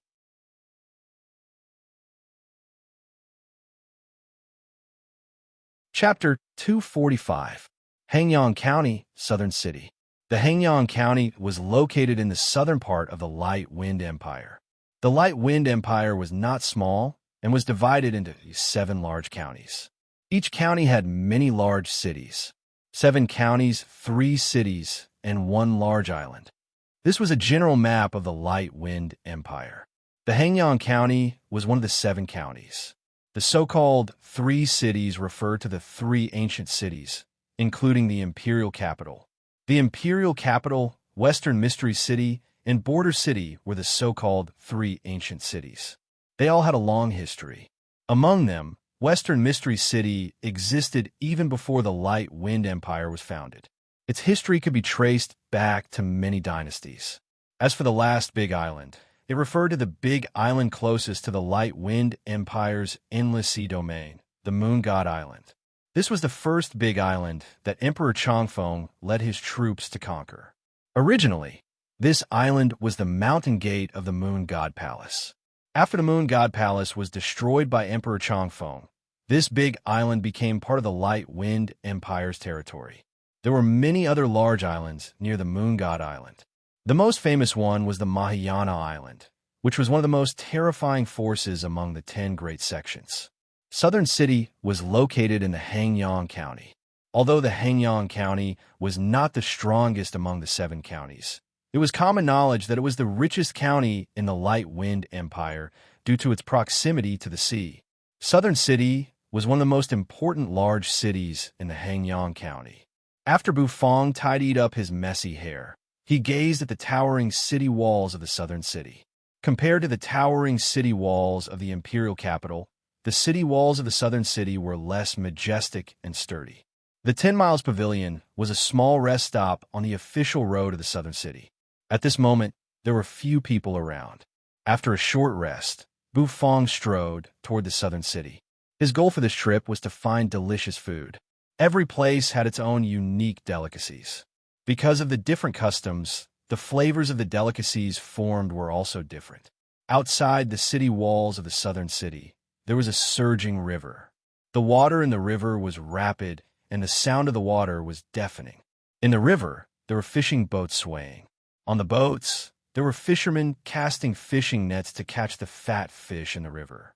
On both sides of the river, there were also many fishermen with their eyes closed. They held fishing rods and pulled long fishing lines, waiting for the fish in the river to take the bait. Occasionally, the fishing rod would slightly sink and the fishing line would be stretched taut. The fisherman, who had his eyes closed, would open his eyes. His eyes would shine, and true energy would burst forth from his body. Although it was not very strong, it was enough to pull the fishing rod. With a loud splash, water splashed everywhere. A huge fat fish was fished out of the river, its brilliant scales sparkling in the sunlight. Bufang looked at it for a while and nodded. This South City was surrounded by such a big river. It relied on the mountains and the sea. With such resources, it was not hard to imagine the richness of South City. Moreover, there might be many seafood delicacies. A slender figure was walking slowly on the official road. Xiaobai followed behind Bufang in a daze. From time to time, there were carriages galloping on the official road. The horses were not ordinary horses. They should be some kind of spirit beast. Their bodies were covered with fish-like scales. Their 4 limbs were strong and powerful, and they moved as fast as the wind. The city wall of South City was huge. There were 4 huge city gates surrounding it. The steel gates were lowered and crossed the river, turning into a bridge for people to pass through. As they got closer to South City, the number of people walking around increased. These people were all carrying heavy luggage, which contained all kinds of fruits and vegetables. There were also some fishermen who had caught fish and were carrying huge fish cages on their backs back to South City. At the city gate, there were guards wearing armor. They carefully checked the luggage and items of every person entering the city. After passing the inspection, the fishermen who caught big fish had to pay a certain amount of gold coins according to the number of fish they caught before they could enter the city. The peddlers carrying vegetables and fruits also had to pay a lot of gold coins. In South City, vegetables and fruits were rare. compared to seafood, these vegetables and fruits were even rarer. Of course, other than these peddlers, there were also some pedestrians entering South City, such as Bufong. After the guards checked Bufong, Bufong was very cooperative. However, the guards were a little confused about Xiao Bai, who was behind Bufong. "This is my puppet," Bufong calmly replied to the guard who asked the question. "Brother Liu, I know. This little brother should be the legendary puppet master. I've read about it in the books. Those puppets are similar to servants," a guard said excitedly. "Oh, ergo, I didn't know that you even know about puppet masters. When we go back, remember to tell us the story of puppet masters." The corners of Bufong's mouth twitched. Looking at the guard who was talking to himself with a local accent, he was a little speechless. He patted Xiao Bai's big belly and directly stepped into South City. The prosperity of the southern city was not inferior to that of the imperial capital. The ground was paved with green bricks, which were extremely smooth and very comfortable to step on. There were rows upon rows of buildings in the city, but these buildings were not tall. They were all made of black tiles and white walls. Although the colors were monotonous, it did not give people a sense of tiredness. Bufong was a little absent-minded. It was as if he had returned to the Jiangnan River in his memory. The river in the city was not turbulent. It was slow, and there were lanterns and boats in the river. There were even scholars holding paper fans standing at the bow of the boat and reciting poems. The style of South City was much gentler than that of the imperial city.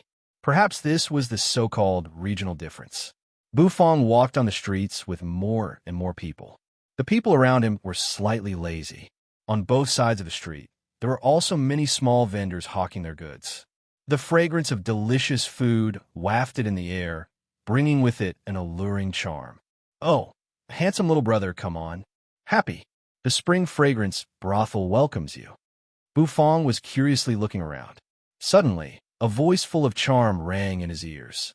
Immediately after, a strong fragrance of rouge and face powder assailed his nostrils. It gave Bufong a fright. Bufong could not help but furrow his eyebrows. Turning his head, he saw a woman wearing revealing clothes with makeup on her face. She was swaying her body and leaning toward him. Bufong's eyes widened, and he hurriedly took a few steps back. What the hell? That woman's looks were not bad. She was above average. The way she looked at Bufong was as if she was a wolf or a tiger. Bufong took a few steps back. That woman moved a few steps closer to him. She directly held onto Bufong's arm and stuck close to him. Bufong's face instantly froze. He felt a sense of fullness on his arm. "Dear customer, you must have just arrived in South City. Since you've come to my South City, how could you not enter my spring fragrance brothel? Quick, please come in." The woman looked at Bufong with a flirtatious expression. Her voice was coquettish as she waved her handkerchief. The strong fragrance of rouge and face powder made Bufong's nose itch. He could not help but sneeze. Covering his nose, Bufong frowned and pulled his arm out of the woman's embrace. He said, "Don't come near me. Let's talk this out." The woman was taken aback for a moment. Then, she smiled and waved her handkerchief again. Bufong looked around and noticed that there were many people dressed in revealing clothes like the woman in front of him. They were chatting and laughing as they pulled men into the luxurious and exquisite brothel. "Dear customer, what are you hesitating for? The spring fragrance brothel of the southern city is famous throughout Hangyang County. This place is the place where you can regain your confidence." The woman smiled sweetly and waved her handkerchief. The fragrance of rouge once again assailed his nostrils. Bufong retreated a few steps in disgust. He covered his nose and shook his head. He was about to turn around and leave. The fragrance of rouge was too strong. It was too pungent. To Bufong, who had a sensitive sense of smell, it was simply torture. "I'm sorry. I'm only interested in delicacies. Is there anything delicious in your spring fragrance brothel?" Bufong covered his nose and asked in a muffled voice. The woman was taken aback. She suddenly felt that the handsome young man in front of her was very amusing. She winked at him and said, "Delicious food? Of course we have it. There are a lot of it. Whichever flavor you want, we have it." Don't ask so many questions. Come in and take a look. The spring fragrance brothel will definitely not disappoint you. Once you enter my spring fragrance brothel, you won't even know it. The woman once again went to Bu Fong's side. She pulled Bu Fong's arm and pulled him into the brothel. Even though Bu Fong was only a chef, the tone of the woman's voice was still seductive. He couldn't help but think, could this spring fragrance brothel be the legendary spring fragrance brothel? Bu Fong was still in a daze. When he came back to his senses, he was already unknowingly pulled into the brothel by the woman. Bu Fong's eyes instantly widened. A red glow flickered in Xiao Bai's mechanical eyes. He raised his fan-like palm and scratched his round head. Then, he took slow steps and followed the woman. Once he entered the spring fragrance brothel, Bu Fong was slightly surprised. It was because the interior of the spring fragrance brothel was as glorious as the exterior. It was bustling with people coming and going.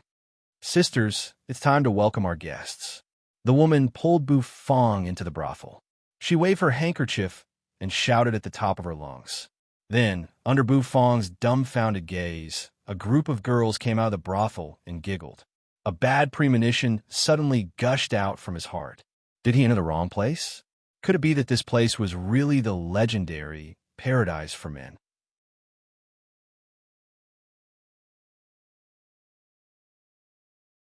Chapter 246. In the heart of the barbarian land, there was a large city surrounded by towering walls that protected the city. Inside the city, there were rows of buildings that emerged one after another. In the center of the city, a black iron tower that looked like it was made of steel stood tall. Its layers were incomparably awe-inspiring, and the dark body of the tower emitted a simple and unadorned aura. Sheng Mu stood in front of the tower. Two elders sitting on the first floor of the tower glanced at him, then let him pass. Sheng Mu thanked them and entered the tower. He walked up the spiral staircase until he reached the top floor of the tower, then stopped. There was only one room at the top of the iron tower. Sheng Mu bowed and said something, and the tightly shut iron door opened with a creak, letting out a heavy sound. Sheng Mu's expression became more respectful. As he stepped inside, everything before him went dark. Great Elder Xiaoyu, I am Sheng Mu, and I seek an audience. Sheng Mu walked to the center of the pitch-black, spacious room, lowered his head, and respectfully paid his respects. Buzz! A buzzing sound rang out, and then a majestic figure slowly walked out from the darkness. This figure was extremely huge, even larger than Xiada. The bulging muscles on his body made people feel an irresistible pressure with just a glance. Sheng Mu's eyes burned with passion, and he cupped his hands respectfully. Temple Master Sheng Mu, what are you doing here? Xiaoyu's body was as huge as a wild beast, but his entire being seemed to be floating in the air, not making the slightest sound when he walked. Great Elder Xia is dead, Sheng Mu said sorrowfully. Suddenly, the wild beast in front of him was filled with ferocity. He glared at Sheng Mu and said coldly, What did you say? Xiada is my younger brother, and his cultivation level is at least an 8th grade war god. How could he die so easily? He's not brainless. I warned him not to provoke those old monsters, so how could he die? Sheng Mu shuddered and felt his back drenched in cold sweat. Xiaoyu was the great elder of the godly temple of the 3 godly temples of the wildlands. His cultivation level was unfathomable. He had reached the peak of 8th grade war god a long time ago, and had even stepped into the realm of half a step to supreme being. Now that so many years had passed, no one knew exactly what his cultivation level was like. With some fear, Sheng Mu told the enraged Xiaoyu about what had happened in the imperial city of the Light Wind Empire. After he finished, he did not dare to say another word. That was because he could already feel the air in the room solidifying. The killing intent caused goosebumps to appear on his skin. You dared to kill my brother. Even if you're a supreme beast, you'll have to pay the price. Xiaoyu's eyes were filled with killing intent as he gritted his teeth.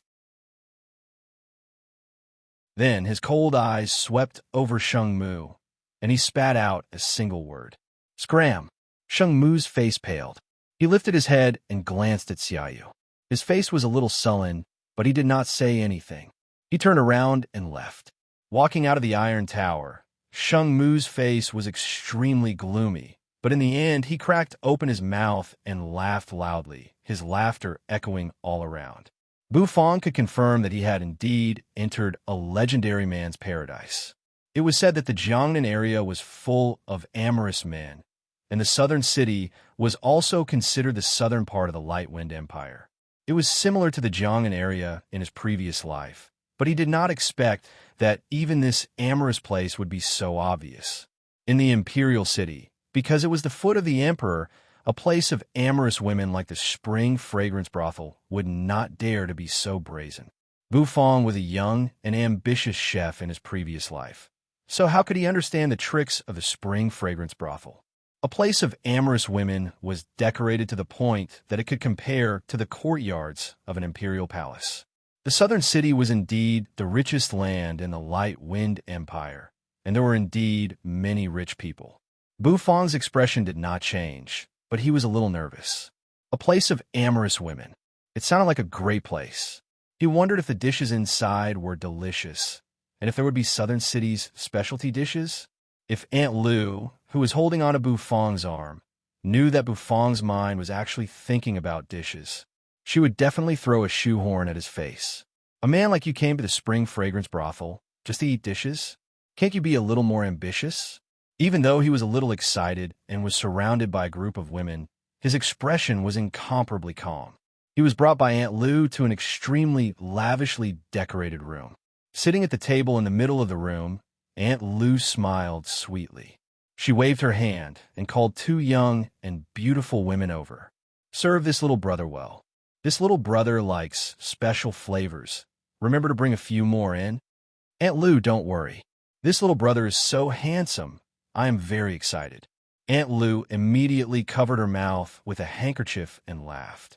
Young people need to control themselves. Aunt Lu will go out first. Spring Flower and Autumn Moon, it's up to you. Aunt Lu had a very good eye for people. After working in the Spring Fragrance Brothel for so many years, she could tell if a person was rich from their temperament and attire. Bufang had a dignified appearance, and his face was fair and clean. The clothes he wore were obviously made of expensive silk. With Aunt Lu's many years of experience, she could tell that it should be silk from the Imperial City's silk and satin shop. The silk and satin, they were very expensive, and ordinary people could not afford to wear them. From his appearance, it could be seen that this little brother in front of her was definitely a rich person.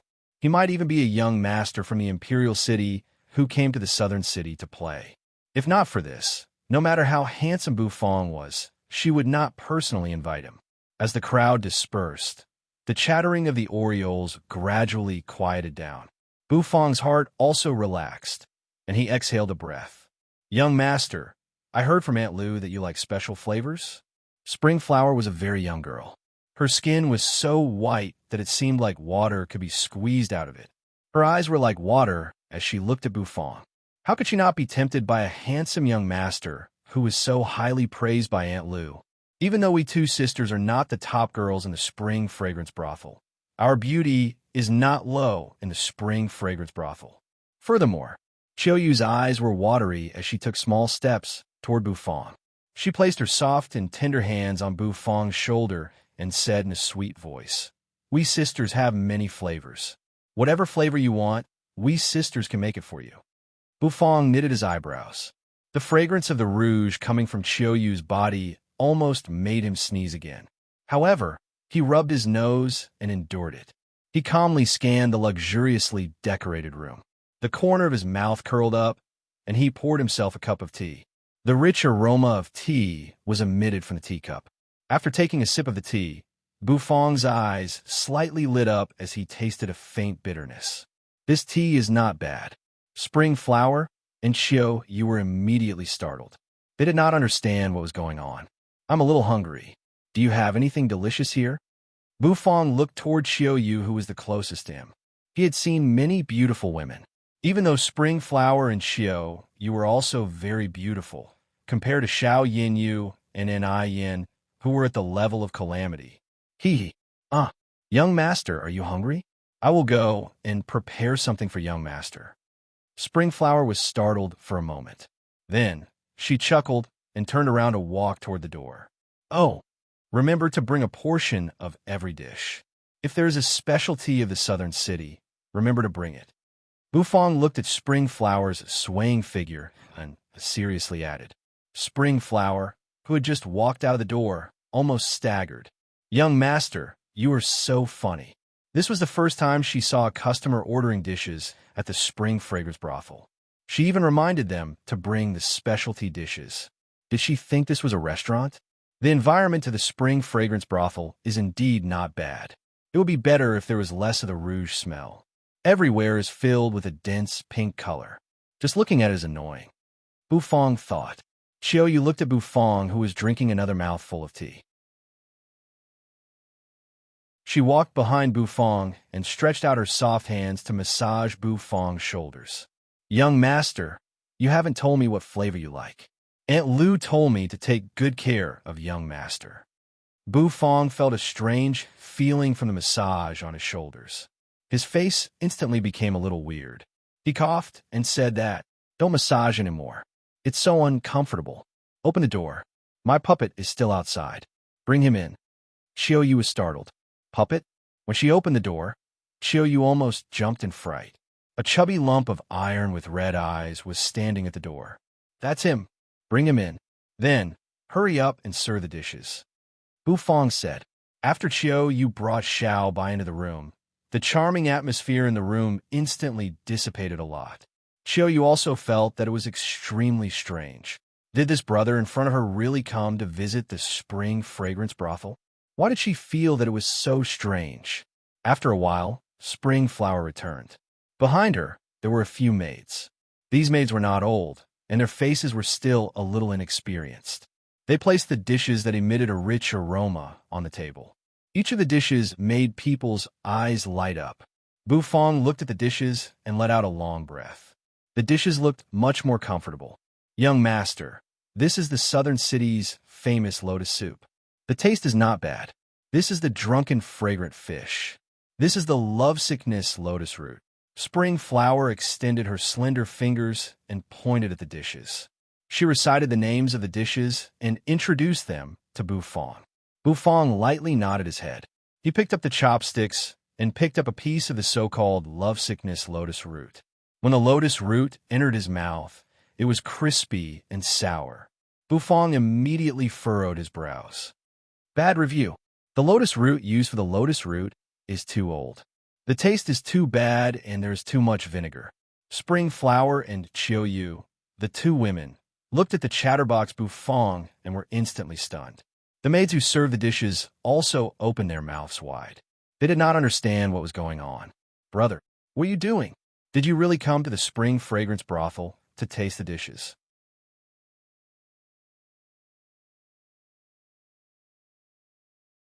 Chapter 247. Aunt Lu. On the first floor of the Spring Fragrance brothel, Aunt Lu, who was sitting on a chair and massaging her thighs, suddenly heard someone calling her. She subconsciously raised her head and saw Chun Hua jogging over from afar, not knowing whether to laugh or cry. What's wrong? Why aren't you serving the young master? What are you doing here? Aunt Lu's face was filled with doubt. She spent so much effort to drag the dumbfounded young master into the brothel. With a glance, she could tell that this young master was a fat sheep. She could not neglect him. No, Aunt Lu, this young master is a little strange. Chunhua's charming face was a little strange. She wanted to laugh, but couldn't. This was the first time she saw such a strange man. He came to this brothel filled with women just to eat, and not to have fun. Moreover, it was fine for him to eat. After eating, he could continue to have fun, but this guy kept nagging while eating. After listening to Chun Hua's description, Aunt Lu's expression was a little interesting. Previously, she also heard Bufong asking if there was anything to eat in the Spring Fragrance brothel. She thought that Bufong was asking in a vague way, so she misunderstood him. This guy was really here to eat. Thus, Aunt Lu hurriedly brought Chun Hua to the room. Before they reached the room, they heard the continuous sounds of criticism coming from within. Is this drunken fragrant fish or vinegar fish? With so much vinegar, are you trying to kill me? Moreover, why is the fish so hard? The heat control is like that of someone who just started cooking. Is this lotus soup? Is this rice paste? It's so thick and doesn't have any fragrance. Do you think it's lotus soup just because you put it in the shape of a lotus? This roasted flour duck, the feathers are not even cleaned. Do you want to eat the duck or the feathers? Bufong frowned. Every time he tasted a dish, he would coldly ridicule it. His face was filled with disgust. Moreover, he had all kinds of disgust for these dishes. His appearance made the surrounding maids a little dazed. Were these dishes really trash? Although the head chef of their spring fragrance brothel was not as good as the head chefs of the real big restaurants in the southern city, but their culinary skills were not undeserved. Every dish tasted pretty good, but in the mouth of this young man in front of them, why did they taste like trash? As soon as Aunt Lu entered the door, she saw Bu Fong scolding him. Her face immediately became a little embarrassed. Xiaoyu stood at the side, feeling wronged. "Aya, young master, what happened? Could it be that Chun Hua and Xiaoyu didn't serve you well?" Aunt Lu's face was full of smiles as she sat next to Bu Fong and said with a sweet smile. Bu Fong didn't answer her question. Instead, he picked up a piece of rib, chewed it for a while, then put it into his bowl. The heat used to fry the ribs is completely wrong. Did your chef just learn how to cook? The importance of heat control to a dish goes without saying. However, his control over the heat control of each dish is just passable. Aunt Lu coughed dryly. Her complexion was a little ugly. This brat. If it wasn't for the fact that he seemed to be a rich person, Aunt Lu would have already fallen out with him. "Young master, our spring fragrance brothel is not a restaurant. Aren't your requirements a little too strict?" The smile on Aunt Lu's face gradually disappeared. Chun Hua and Xiaoyu stood behind her, pouting and nodding their heads. Bu Fong's chopsticks reached for the last dish. It was a plate of steamed buns. The steamed buns emitted steam, and the aroma was pretty good. This dish was called pan-fried bun. The crease side of the bun was flattened and placed into a wok filled with oil to fry until it was golden brown. The skin was crispy and the meat was tender. The fragrance was incomparably rich. After taking a bite of the pan-fried bun, Bu Fong's eyebrows slightly twitched. The taste of this pan-fried bun was pretty good. It was much better than the other dishes. However, there were indeed too many flaws. The dough I used was too hard. The skin of the bun became hard enough to jam one's teeth. The fragrance wasn't strong enough, and the oil inside was not completely catalyzed.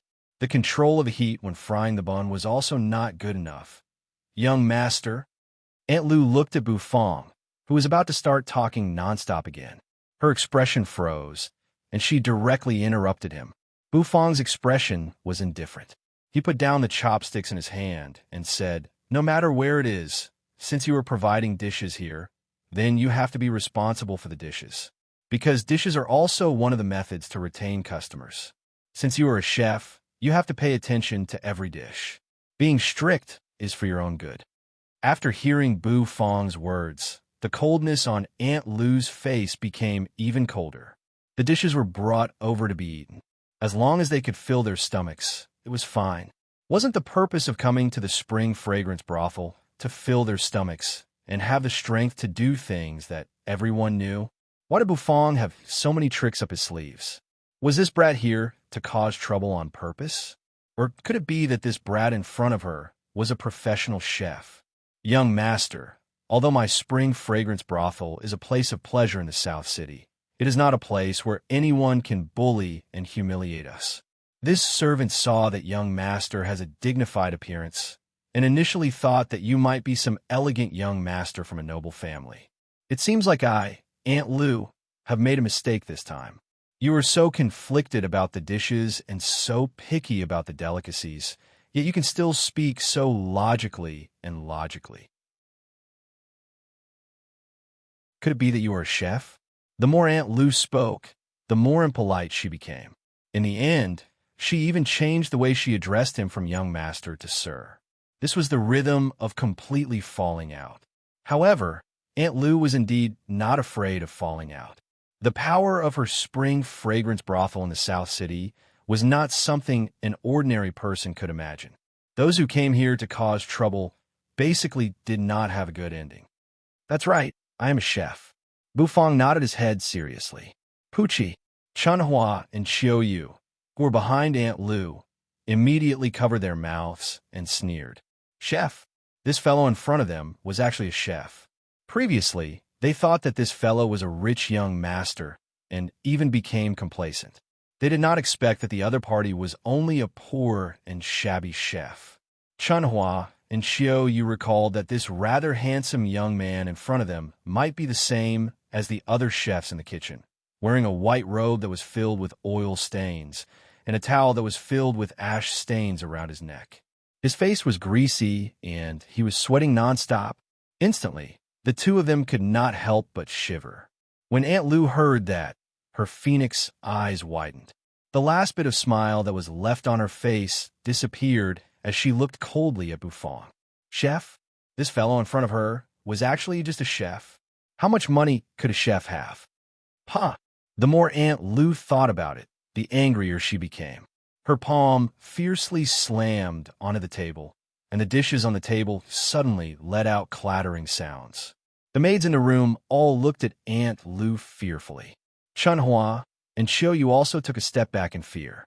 They knew that Aunt Lu was angry, and an angry Aunt Lu was very scary. The two of them looked at Bufang, rejoicing in his misfortune. However, when they saw Bufang's calm appearance, the expression on their faces instantly became a little strange. Bufang looked at the woman who fiercely slammed the table in front of him in astonishment. What did she mean by that? What was wrong with a chef? Why did she have to look down on a chef? A mere poor and shabby chef actually dares to come to my spring fragrance brothel and act like a big shot. Looks like if I don't teach you a lesson today, you will really think that my spring fragrance brothel is easy to talk to, right? Aunt Lu stood up, and the towering peaks in front of her chest continuously rose and fell as she coldly said. Bufang frowned for a moment, and his expression also became cold. This woman was so unreasonable. Wasn't she the one who forcefully pulled him in?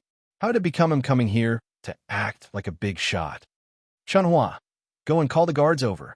Today, we must teach this brat a lesson. It's a pity that we wasted this table of expensive dishes. Aunt Lu said. Chunhua hurriedly nodded her head. She felt that Aunt Lu was currently at the peak of her anger, and it was better for her to obediently listen to her. Chef, a poor and shabby chef. Aunt Lu stared at Bufang and could not help but shake her head and laugh coldly. She actually had times where she would misjudge someone. Actually, in her heart, she was also clear that if the chef said that he did not have money, it would not be certain. However, in the beginning, she still thought that Bufang was a rich young master. After all, that temperament and handsome appearance was there for all to see. However, when she found out that he was actually just a chef, which was too different from the psychological expectations in her heart, she could not help but fly into a rage out of humiliation. Comparing a chef to a rich young master, it was simply the difference between a pheasant and a phoenix, the difference between the earth and the sky. Chunhua returned very quickly, and behind her, a group of muscular men wearing magua swarmed in. This group of muscular men's faces were densely packed with muscles, and they were overflowing with ferocity. When they entered, the maids in the room were so frightened that they cowered and retreated. Io, Aunt Lu, what's going on?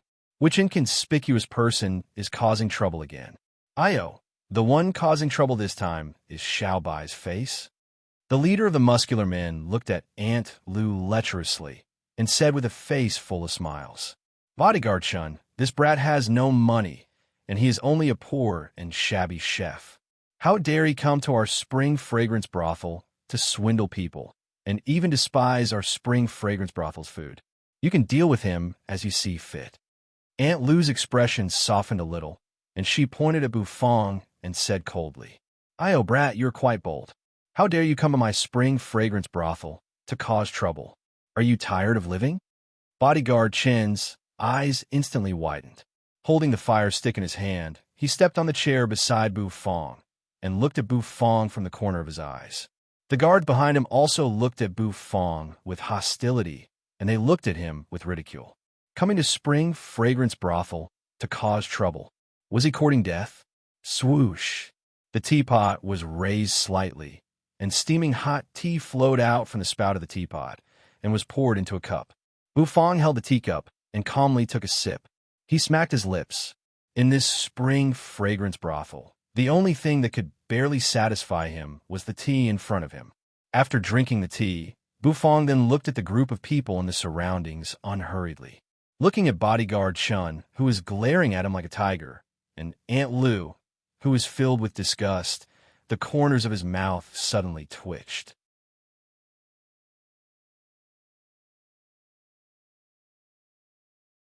Chapter 248.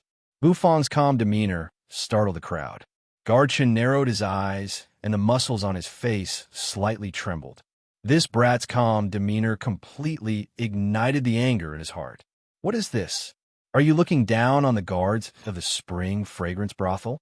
Any troublemaker that came to the spring fragrance brothel would tremble in fear upon seeing Guard Chun. It was his first time seeing a brat with such a calm demeanor. Bufong finished his cup of tea and lightly exhaled. He calmly looked at Guard Chun, who was glaring at him, and glanced at the mocking crowd around him. Then, he slowly stood up from his seat. Who allowed you to stand up? Sit down. When Guard Chun saw that Bufong actually stood up, his expression turned cold. He spun the fire stick around and pressed it against Bufong's shoulder, trying to pin Bufong down. Bufong lightly reached out his hand and grabbed the fire stick that Guard Chun was pressing towards him with an indifferent expression on his face. Bufong's cultivation level had reached the level of a 6th grade battle emperor. Even though he was not good at fighting, or perhaps his battle prowess was average, that was only in comparison to other 6th grade battle emperors. This Guard Chun before him, even though he looked like a fiend, his true cultivation level was only that of a 4th grade battle spirit. A mere 4th grade battle spirit. Bufong was not afraid of him in the slightest. Bufong stood up straight. The fire stick could not hold him down at all and was directly pulled over by him. Guard Chun staggered, and the chair he was standing on was flipped over. You brat. Guard Chun was furious. He did not expect that the brat in front of him would dare to retaliate when they had so many people on their side. Was he courting death? Bufong fiddled with the fire stick for a while and suddenly felt bored. He casually tossed it away and it landed on the ground with a clang. Arrogant.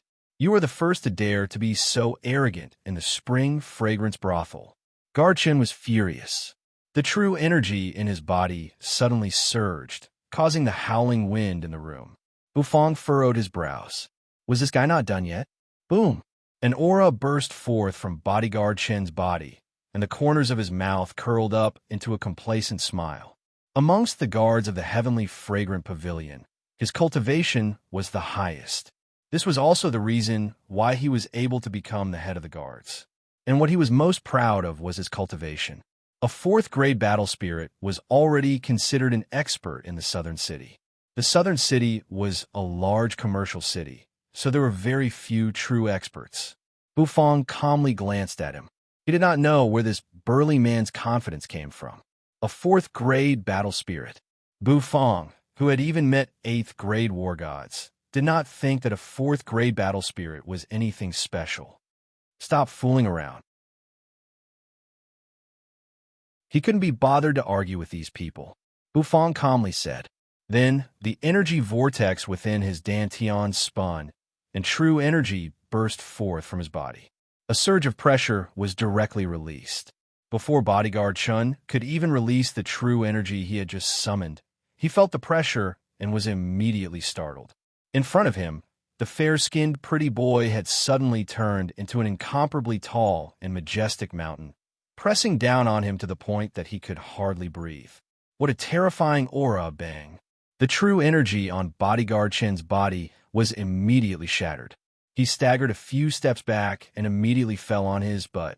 The muscles on his face trembled even more violently, and even his lips were trembling. The hell, this Xiao Bai's face was actually a 6th grade battle emperor. This aura, he had only felt it on the body of the southern city's commander. At this moment, he wished he could slap Aunt Lu awake. What did she mean by causing trouble? What did she mean by a poor chef?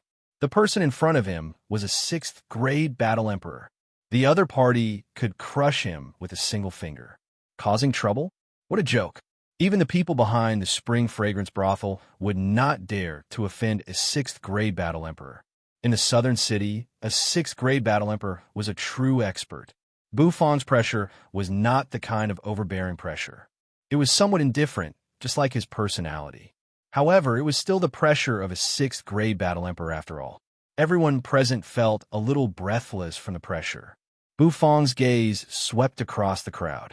Seeing that the crowd had become a little fearful, his eyebrows suddenly twitched, feeling a little bored. He took out a crystal from the system's storage space and casually tossed it onto the table. The sound of the shiny crystal colliding with the table was so crisp and pleasing to the ears. However, when it rang in the ears of Aunt Lou and the others, it made their legs feel a little weak. At this moment, Aunt Lou felt as if she had been F***ed. She had misjudged again. The young man in front of her was not a chef at all, but a powerful battle emperor. Aunt Lou really wanted to cry. You can't torture people like this. Buffon clasped his hands behind his back and indifferently swept his gaze around. Then his gaze fell on Aunt Lou. The corners of his mouth curled up as he said, "1 crystal. Is it enough for the meal?" Aunt Lou's legs went limp. She wanted to cry, but had no tears. She hurriedly nodded and said, "Enough, enough, it's more than enough.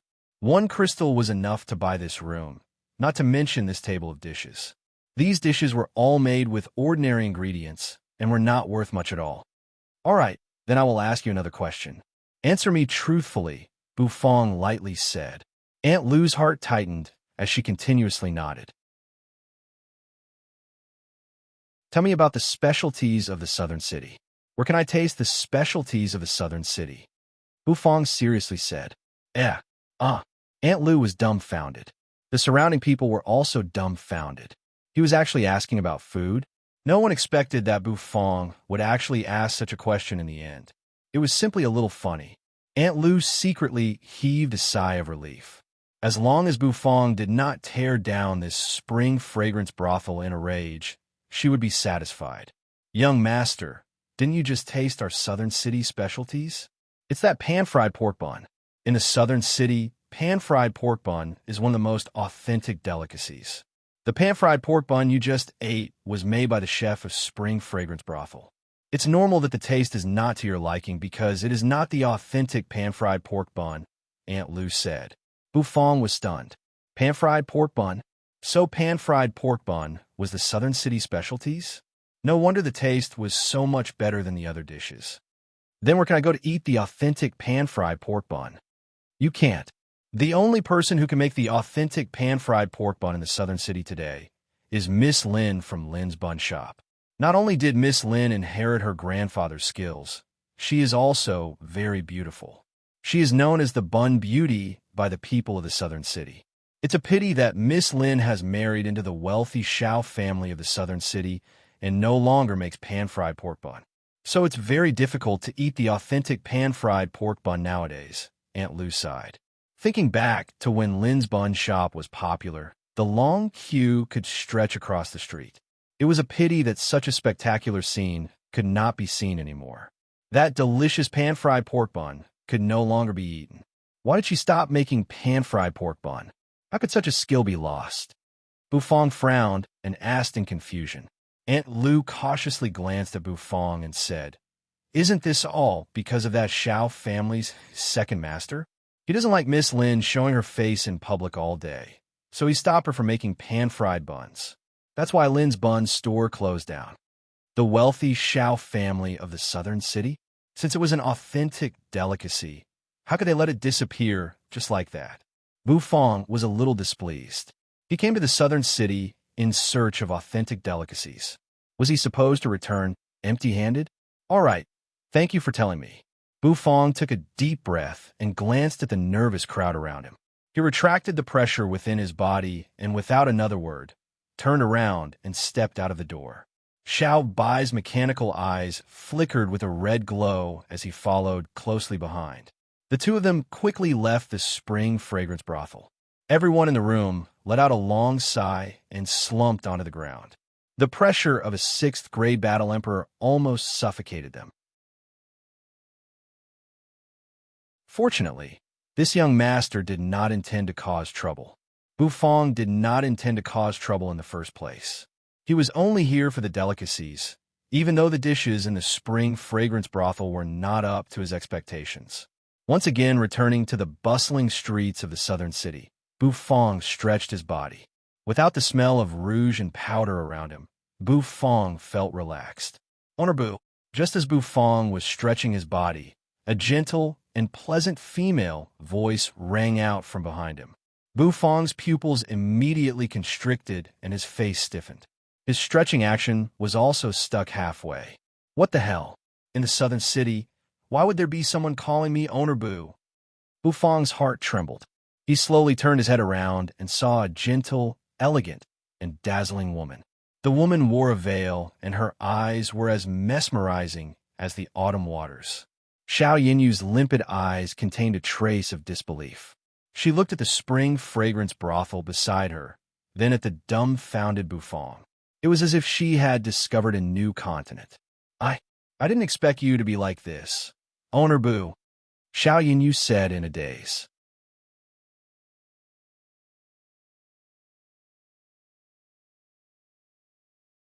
Chapter 249. Well, it's not what you think. Bufong looked at Xiao Yinyu. The corners of his mouth curled upward, revealing a smile that was uglier than a crying face. He really came to the spring flower brothel just to eat. Yes, just to eat. Xiao Yinyu raised her eyebrows, and a hint of playfulness appeared in her eyes. Even someone as gentle as her was a little confused at this moment. She did not expect to meet Owner Bu in the southern city, which was so far away from the imperial city. Moreover, she even saw Owner Bu walking out of the spring flower brothel. No matter how cold Owner Bu usually was, he was still a man. What would a man do in a brothel? Oh my God, she did not expect Owner Bu to be this kind of person. I understand. Owner Bu does not need to explain. Xiao Yinyu nodded in agreement. Her eyes slightly curved, revealing a hint of understanding. The imperial city is under the emperor's control after all. The management is stricter. The southern city is better. After all, Jiangnan is more romantic. What do you know? Bufong did not know whether to laugh or cry. The expression on his face also became a little strange. This was probably the first time Xiao Yinyu saw Bufong with so many expressions on his face. Men all have needs. Xiao Yinyu was extremely surprised. Seeing Bufong's expression, she suddenly felt that it was very interesting. She covered her mouth and chuckled, even though she could already tell that Owner Bu did not do anything messy in the spring flower brothel. Seeing Owner Bu's flustered expression still made her feel a little happy. Bufong once again returned to his expressionless face. He could not be bothered with Xiao Yinyu, who was laughing heartily. All right, Owner Bu, this is a secret. I will remember it and not tell anyone. Xiao Yinyu held back her laughter. Behind Xiao Yinyu was a little maid. The maid was also looking at Bufong in surprise. She did not expect the gentle and refined young miss to be able to laugh like this. How miraculous! Did the young miss recognize this young man before her? All right, why is Owner Bu in the southern city? When did you arrive? Xiao Yinyu curiously asked. Oh, I came out for a walk. I heard that there are a lot of delicacies in the southern city, so I came to take a look. Bufong's answer was somewhat ambiguous. Xiao Yinyu was clever and did not expose him. She only nodded her head. Delicacies? Even though Misty Rain isn't very familiar with the southern city, it should be a bit better than Owner Bu, so Misty Rain can take Owner Bu around the southern city. Misty Rain is quite familiar with the delicacies of the southern city. Xiao Yinyu's eyes lit up as she said with a smile. Bufong was taken aback for a moment before he nodded his head. Having someone to lead him was much better than walking aimlessly by himself. Otherwise, he would be dragged into the spring fragrance brothel in a daze like before. Xiaoya, go back and tell the patriarch that Yinyu will be returning late today.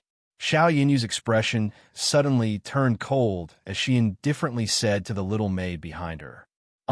Young miss, the patriarch said that Misty Rain is to follow you. The maid was somewhat anxious. Xiao Yinyu gently said, Just say that Yin Yu met an acquaintance in the southern city and will be bringing him around. It is inconvenient to bring a maid along. Bu Fong knitted his brows and thoughtfully glanced at Xiao Yinyu. The maid was at a loss, but after Xiao Yinyu continued to say a few more words, she turned around and left. Did you run into some trouble? Bu Fong looked at Xiao Yinyu and indifferently asked. Not really. I am just a little annoyed by these people following me around. Xiao Yinyu gently smiled and then leisurely walked forward. As she walked, she turned around and looked at Bu Fong. Owner Bu, did you learn about the southern city before coming here? Not yet, Bu Fong honestly answered. He was randomly placed in the southern city and indeed did not have the time to learn about the place. The southern city is the water city of Jiangnan, located in the southern part of the Light Wind Empire. The local customs advocate romance, and the cuisine is naturally the gentle kind. There are very few spicy dishes. Dragon River vinegar fish, pan-fried pork bun, foie gras and sauce. These dishes are all very famous in the southern city. Among them, the Dragon River vinegar fish and pan-fried pork bun are even more famous, Xiao Yinyu said. However, due to certain reasons, the authentic taste of the pan-fried pork bun has been lost. Nowadays, the taste of the pan-fried pork bun in the southern city is not considered good. As for the Dragon River vinegar fish, it is the local specialty. You can eat the authentic Dragon River vinegar fish at the Drunken Fragrance Pavilion.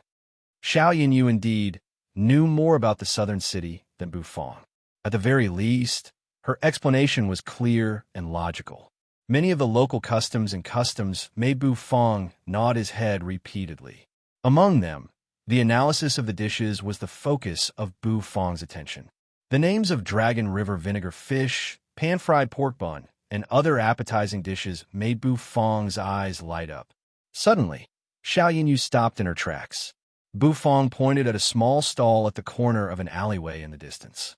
The stall was not big. It had a clay jar, a wooden lid, and a few porcelain bowls. It looked extremely shabby. Owner Bu, don't look down on this stall. This is actually a delicacy of our southern city. It is called ginger sauce tofu pudding. It tastes pretty good. Xiao Yinyu smiled and led the way. Bu Fong's expression froze. He glanced at the stall and followed after her. The stall was not big. The owner was an old woman in her 50s. Her face was covered in wrinkles, but her eyes were filled with kindness. Granny, give me 2 servings of tofu pudding. Xiao Yinyu gently smiled at the old woman. Yes. The old woman took out her hand hidden in her sleeve and responded enthusiastically. Then, she began to busy herself. Bu Fong watched the old woman's movements and could not help but sigh with emotion. The old woman lifted the wooden lid on the clay jar. Immediately, the fragrance of tofu wafted out. The warm steam surged up and whetted one's appetite. When the old woman saw that Bu Fong was staring at the clay jar, she immediately smiled kindly and said to Bu Fong, Young man, this old woman's tofu pudding is the most authentic in the southern city. It is carefully ground by herself. The old woman took out a shovel that looked like a flat iron plate. It was a specially made shovel. The handle of the shovel was bent at a 90-degree angle and protruded from one corner of the round iron plate. The iron plate was very flat, unlike the protrusions of a spoon. The old woman took out a slightly shabby but extremely clean porcelain bowl. She held the iron plate in one hand and reached into the clay jar. She first waved her hand and used the bottom of the iron plate to shake off the juice that covered the tofu pudding. Then, she skillfully used the iron plate to scoop up a thin layer of tofu pudding. He scooped up a thin layer of tofu pudding and poured it into a bowl. Then, he repeated this action until the bowl was filled with fragrant tofu pudding. The old woman did not immediately pass the porcelain bowl to the two of them. Instead, she opened a small wooden bucket beside the clay jar and used a bamboo tube to scoop out a spoonful of red ginger juice. The ginger juice had a slight sweetness to it.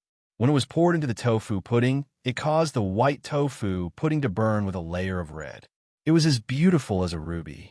The spicy taste of the ginger juice mixed with the fragrance of the tofu pudding immediately gave off a different feeling. Come, little girl. Be careful, it's hot. The old woman enthusiastically passed the bowl of ginger sauce tofu pudding to Xiao Yinyu. Xiao Yinyu gently and carefully received it. Owner Bu, can you help me take off my veil? Xiao Yinyu's limpid eyes looked toward Bu Fong and charmingly asked. Bu Fong's gaze fell on the bowl of ginger sauce tofu pudding. He licked his lips and was slightly startled when he heard Xiao Yinyu's words. He hesitated for a moment before replying. Sure. After taking off the thin veil, Xiao Yinyu's delicate skin was immediately revealed. Her skin was so fair that it seemed as if water could be squeezed out of it with a pinch. Her red lips were emitting a faint luster, as if they were exquisitely carved gems. They were filled with allure. Thank you very much, Owner Bu. The corners of Xiao Yinyu's mouth curled up into an enchanting curve. A smile appeared on her devastatingly beautiful face. Bu Fong rarely felt a trace of awkwardness. He took a step back and simply said, "It's nothing." Xiao Yinyu immediately chuckled. Then she pouted her lips and blew at the steam rising from the bowl of ginger sauce tofu pudding she scooped up. After taking a sip, Xiao Yinyu's pretty face became slightly rosy. Her fair skin was suffused with a peachy blush. It was an incomparably enchanting sight. Young man, stop staring. This is yours. The granny's voice filled with laughter rang in his ears. Bu Fong immediately came back to his senses. He nodded toward the granny and received the bowl with both hands. The porcelain bowl was slightly warm. The red ginger sauce and the white tofu pudding mixed together and exuded a tantalizing aroma. The color of the tofu pudding was even more appetizing. Bu Fong's gaze was a little dazed. It was as if he had returned to his previous life. In his blurry memories, there would always be a granny or an old man selling tofu pudding that could warm one's heart. Beside him, Xiao Yinyu squinted her eyes and lightly exhaled a mouthful of hot air. Her face was filled with comfort. Bu Fong pursed his lips, and his gaze once again fell on the ginger sauce tofu pudding.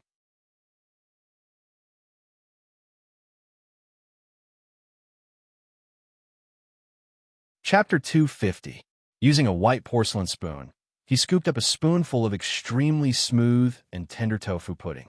The red ginger juice slowly flowed down the porcelain spoon, bringing with it a slight viscosity.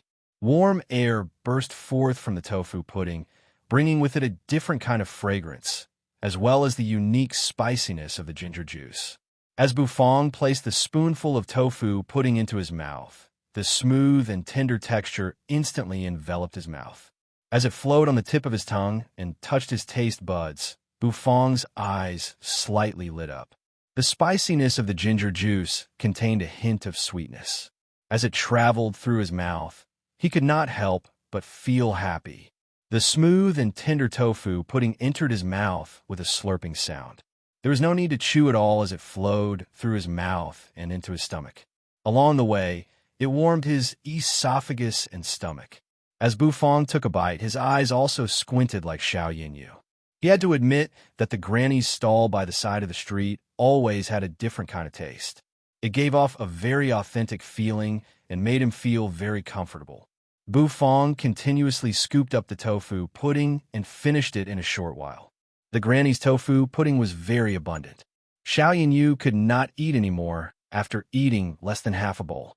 However, Bu Fong still finished it cleanly. It was not because the tofu pudding was delicious. Compared to the fish head tofu soup in Bu Fong's store, the taste of this tofu pudding was not just a little bit inferior. After all, the ingredients used to make this tofu pudding were not precious. However, eating this tofu pudding was a kind of feeling. It was a kind of feeling that made one feel as if there was a long-lost river flowing in one's heart. It was a kind of comfortable state of mind that made one wander in the sea of time. Bu Fong licked his lips as if he had not had enough of it. It was a small action like when he finished eating tofu pudding when he was a child. It was a casual action, but it was very cute. The granny kindly looked at Bu Fong, and the corners of her mouth could not help but reveal a smile. "Young man, do you not have enough to eat? I have more here." "No, thank you, Granny. Your tofu pudding is very delicious." The corners of Bu Fong's mouth curled up, revealing a gentle smile. even though the smile seemed a little stiff. But, oh my God, Honorbu actually smiled. Xiao Yinyu almost spat out the mouthful of tofu pudding that she had just put into her mouth. Our expressionless Honorbu actually smiled. Xiao Yinyu stared straight at Bu Fong, causing Bu Fong's hair to stand on end. What are you looking at? Bu Fong glanced at Xiao Yinyu expressionlessly and said. Seeing that Bu Fong had returned to his usual aloof demeanor, Xiao Yinyu immediately smiled. She laughed so hard that her body trembled slightly. She hurriedly ate the remaining half of the tofu pudding and returned the porcelain bowl to the old lady. Bu Fong took out a gold coin and handed it to the old woman. Young man, that's too much. Just give me a copper coin. When the old woman saw the gold coin, she quickly waved her hand. It was just 2 bowls of tofu pudding. It was not worth such a high price. Bu Fong was startled, but he shook his head and forcefully stuffed the gold coin into the old woman's hand. He said, Old woman, I think it's worth it. This tofu pudding gave Bu Fong a different feeling. Bu Fong did not feel that it was too much to give a gold coin. If it was any other unpalatable dish, not to mention a gold coin, Bu Fong would already be merciful if he did not ridicule it to the point where he began to doubt his own life. Xiao Yinyu and Bu Fong's attitude was very firm. In the end, the old woman had no choice but to accept it. The old woman carefully held the gold coin in her hands and lightly exhaled. She wiped her hands and hid it in her bosom. To her, a gold coin was already a huge sum of money. It was always good to keep it safe. The old woman wanted to give them another bowl of tofu pudding, but was rejected by Bu Fong and Xiao Yinyu with a smile. The 2 of them floated away and continued to look for other delicacies. The old woman looked at their departing figures, and the corners of her mouth revealed a kind smile. As they strolled along the bustling streets of the southern city, the aroma of delicacies permeated the air and filled their stomachs with desire. Honorbu, I'll take you to taste the most authentic delicacy of the southern city, the Dragon River vinegar fish. Xiao Yinyu put on her veil once again, concealing her unbelievably beautiful face. The 2 of them kept walking and soon arrived at a building that was not very ornate. The store had 2 floors and appeared a little old. The words Drunken Fragrance Pavilion were written on a horizontal board in front of the door. The words Drunken Fragrance Pavilion were written in flamboyant calligraphy. They contained a faintly discernible feeling, causing one's mind to be slightly intoxicated. It was obvious that the person who wrote the words was no ordinary person. The words Drunken Fragrance Pavilion were written by Emperor Chongfeng after he tasted the Dragon River vinegar fish during his tour of the southern city. At that time, Emperor Chongfeng was traveling incognito and offered to write the words for the Drunken Fragrance Pavilion. However, he was rejected and an interesting incident occurred. As Xiao Yinyu introduced the place, the 2 of them stepped into the store. The store was crowded with people coming and going. It was extremely lively, and the rich aroma of the dishes permeated the surroundings of the store. Waiter, give us a seat on the 2nd floor, Xiao Yinyu said to the waiter, who had a white towel draped over his shoulder. The waiter was taken aback for a moment. Then the smile on his face became even wider. Those who could go to the 2nd floor of the Drunken Fragrance Pavilion were not lacking in money. The dishes on the 2nd floor were much more expensive than those on the 1st floor. Bu Fong and Xiao Yinyu were naturally not short of money. The 1st floor was filled with people, and it was difficult to find a seat in a short amount of time. It was better to go straight to the 2nd floor. They followed the waiter and walked up the old wooden stairs. Creaking sounds could be heard coming from between the wooden boards as the 2 of them arrived at the 2nd floor. The 2nd floor was narrower and more spacious than the 1st floor. There were many seats on the 2nd floor, and many of them were already occupied.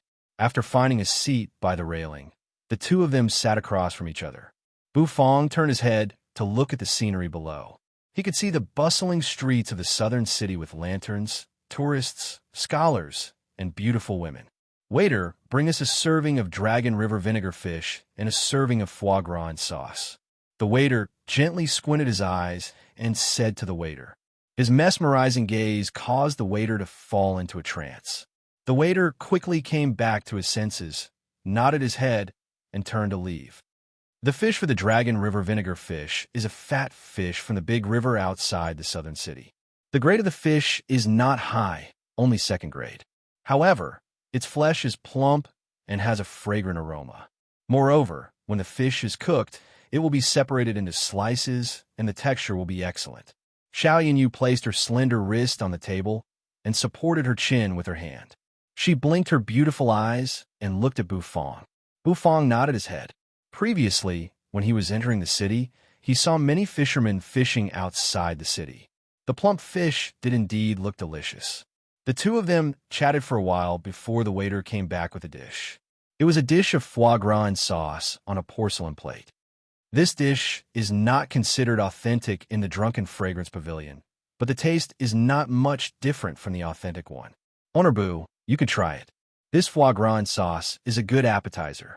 Xiao Yinyu took off her veil once again and revealed her beautiful face. She smiled at Bufang. The waiter who was serving the dishes was dazzled and dazed. It was the first time he had seen such a beautiful woman.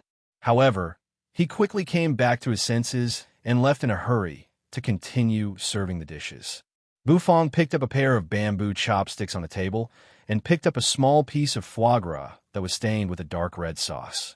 The sauce on the foie gras contained many ingredients and gave off a slightly spicy and sour smell. The foie gras was not hard and had a sticky texture. It also had a pinkish and astringent taste. Accompanied by the spicy and sour taste of the sauce, Bufang's eyes immediately lit up. This was a cold dish. The taste of foie gras was very primitive and carried a unique aroma. Not bad, right? Xiao Yinyu said with a smile. She also picked up a piece of foie gras with her chopsticks and put it into her mouth. Even though this foie gras was not as famous as the Dragon River vinegar fish, it still had a very good taste. Basically, everyone who came to the Drunken Fragrance Pavilion would order foie gras and sauce. The taste is pretty good, but this is a cold dish after all. It doesn't test the heat control, but rather the understanding of the sauce and the cutting skill of the foie gras. This sauce has a hint of a secret recipe, so it's not bad. As for the cutting skill of the foie gras, it's just barely passable, Bufang said honestly. This foie gras and sauce suddenly reminded him of a dish, the dragon liver popsicle. This dish was the reward for his breakthrough the last time, but he had never chosen to try it. It seemed like he would give it a try when he had the time. This foie gras and sauce could not help but arouse his interest in cold dishes. After eating a few more pieces of foie gras and sauce, a fragrant aroma wafted over. Bufang put down his chopsticks and turned his head to look at the waiter who was carrying a large plate over. The waiter placed the huge porcelain plate at the center of the table, then took a step back and said, "Your Dragon River fish in vinegar is here. Please enjoy. There are still a few other side dishes being prepared. Would you like a jar of our restaurant's specially brewed wine? Are you talking about Dragon River Spring? All right, give us a jar." Xiao Yinyu was taken aback for a moment, then nodded her head. Even though she had tasted the wine in Fang's little store and might not be interested in other wines, the taste of the Dragon River Spring was still very famous in the southern city. It would be a pity if she did not try a cup. Bufang naturally did not care about wine. At this moment, his gaze was fixed on the steaming Dragon River vinegar fish in front of him. With a shake of his mind, a notebook appeared in his hand. Bufang subconsciously lowered his head and flipped open the notebook. To his surprise, the first page was filled with densely packed words. First recipe, Dragon River vinegar fish.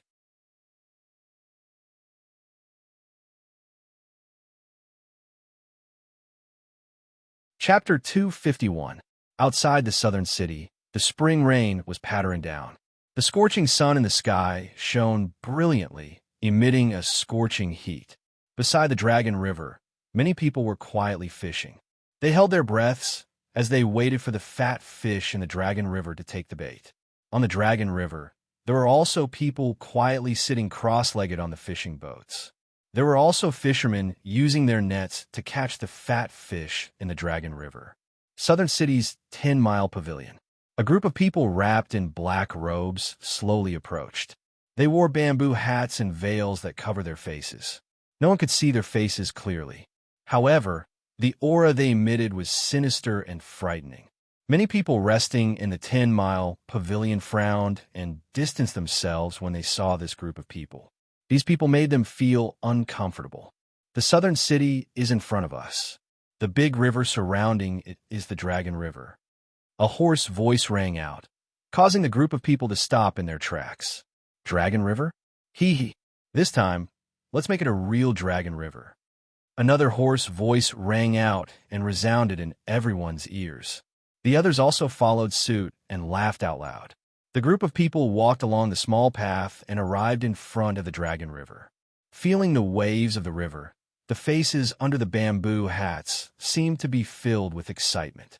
Xiao Meng's daughter is in the southern city, right? I wonder if Xiao Meng will come to the southern city if he knows that his daughter is in danger. Xiao Meng is the great general who guards the imperial city.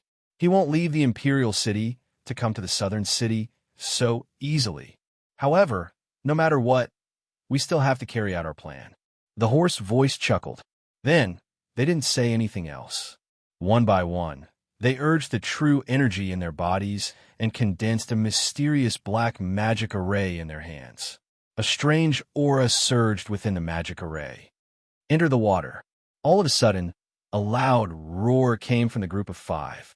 Then, the 5 of them took a step forward, stepping on the river water and floating on the surface.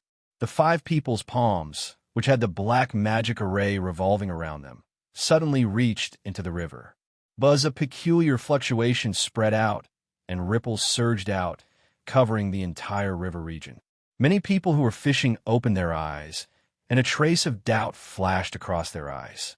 The fishing boat also shook slightly, causing the fishermen to raise their heads and look around, but they didn't see anything.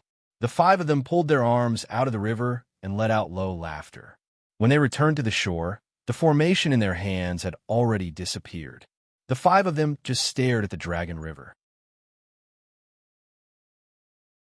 The sun shone down, and if anyone looked down from the sky, they would notice that under the Dragon River, a huge, indistinct shadow had suddenly appeared. Bufong looked at the steaming Dragon River vinegar fish in front of him, and his eyes lit up.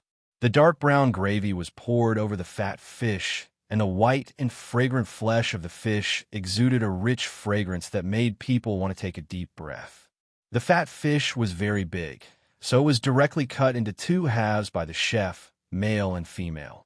The male fish was cut with a knife 5 times in a row, and the third cut was to cut the male fish horizontally, while the female fish was cut inwards from the thick flesh of the spine without damaging the fish skin. The chef was obviously very familiar with this Dragon River vinegar fish. His knife skills were very experienced, much better than when he was handling the foie gras. The sudden appearance of a new dish in the system-provided recipe book made Bufong narrow his eyes. He had eaten many dishes since he entered the southern city, but none of them were recorded in the recipe book. Only this Dragon River vinegar fish was recorded. It seemed that in order to be recorded in the recipe book, a dish had to be authentic and delicious. After being automatically recorded in the recipe book, Bufong could clearly analyze every step of the dish and learn how to cook it. This was definitely a good choice for Bufong. Honorbu, try it. This Dragon River vinegar fish tastes pretty good, Xiao Yinyu said with a smile as she looked at Bufong. Bufong nodded, picked up his bamboo chopsticks again, and reached for the Dragon River vinegar fish. With a flick of his chopsticks, he first peeled off a piece of fish skin, allowing the aromatic gravy to seep into the white and tender fish. Then, Bufong forcefully picked out a large piece of plump, white and tender fish. The fish trembled slightly as it was held by the chopsticks, emitting dense steam and a rich aroma. Bufong stared at the fish and nodded slightly. This Dragon River vinegar fish was even better than the fish in the illusory spirit swamp. After all, there were fish in every water, and the environment of the Dragon River was very good. Naturally, the fish raised here were also plump. The fish instantly softened as soon as it entered his mouth, dripping into his mouth like juice. A faint sour taste burst forth, mixed with a hint of sweetness. As the taste swirled in his mouth, Bufong narrowed his eyes and felt a sense of joy in his heart. How was the taste? Xiao Yinyu smiled at Bu Fong as she propped up her chin with her hand and revealed her fair wrist. Bu Fong nodded. After all, this was an authentic Dragon River vinegar fish, so the taste was naturally excellent. Of course, there were many flaws, and there was much to be said about it. Bu Fong picked up another piece of fish and pursed his lips. Xiao Yinyu also picked up a piece of fish and placed it in her mouth. Her red lips parted slightly as she chewed, feeling the aroma of the fish spreading in her mouth. The other side dishes were also served. Each of the steaming hot side dishes was exquisitely prepared, and the aroma of the dishes filled the air, tickling one's appetite. Bu Fong took a bite of the fish, but his mind was in deep thought. The recipe notebook not only recorded the preparation method of this Dragon River vinegar fish, but also marked the modification method of Shiduo, which was more suitable for sea spirit beasts. Even though the Dragon River vinegar fish preserved its taste, it lost a lot of spirit energy. The Dragon River fat fish was a second-grade spirit beast, so its flesh contained at least some spirit energy. However, the Dragon River vinegar fish did not contain even the slightest bit of spirit energy, which was rather wasteful. The modification method of the recipe notebook even included the circulation method of spirit energy during the cooking process. This was the only way to ensure that the spirit energy of the ingredients would not be lost. This was also something that many chefs dreamed of achieving. However, the circulation of spirit energy during the cooking process was too difficult to grasp. Usually, it would take a lot of tempering before one could master it. Only then would one be able to infuse spirit energy into the ingredients. This was also why it was so difficult to make elixir cuisine. Whoa, someone's injured. A sudden uproar broke out below the Drunken Fragrance Pavilion, interrupting Bu Fong's train of thought. Xiao Yinyu glanced at Bu Fong, and the two of them looked down. They saw that the street near the city gate was in a state of panic. The disorderly crowd had completely blocked off the street. "Hurry up and call the doctor. Why are you crowding around?" At the city gate, a drenched young man with bloodshot eyes glanced at the onlookers and shouted angrily. His eyes were filled with fear and despair. In front of him was a pool of dark red blood that continuously flowed out. A middle-aged man, with both of his legs broken, lay feebly on the ground. Both of his legs were cut off horizontally, as if they had been bitten to pieces by some ferocious beast. Even his bones were clearly visible. One after another, wounded people were carried into the city gate. All of them had the same symptoms. Their bodies had all been bitten to pieces, and their dark red blood had almost dyed the southern city gate red. The pungent smell of blood permeated the air. What's going on? Why are there suddenly so many people injured? Judging from the identities of these injured people, they should be fishermen from the Dragon River. Xiao Yinyu was taken aback and asked in confusion.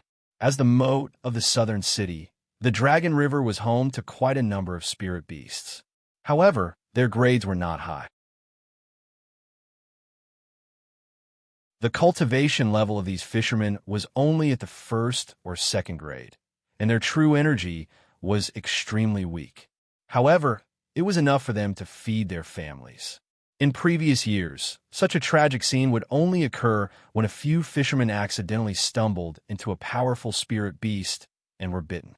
However, the situation this time was truly tragic. Those wounds should have been inflicted by a large carnivorous fish, Bu Fong said. Xiao Yinyu was taken aback. She did not understand what Bu Fong was talking about. Let's go down and take a look. Bu Fong did not explain anything. The Dragon River vinegar fish had been eaten, and the recipe book had also recorded this dish.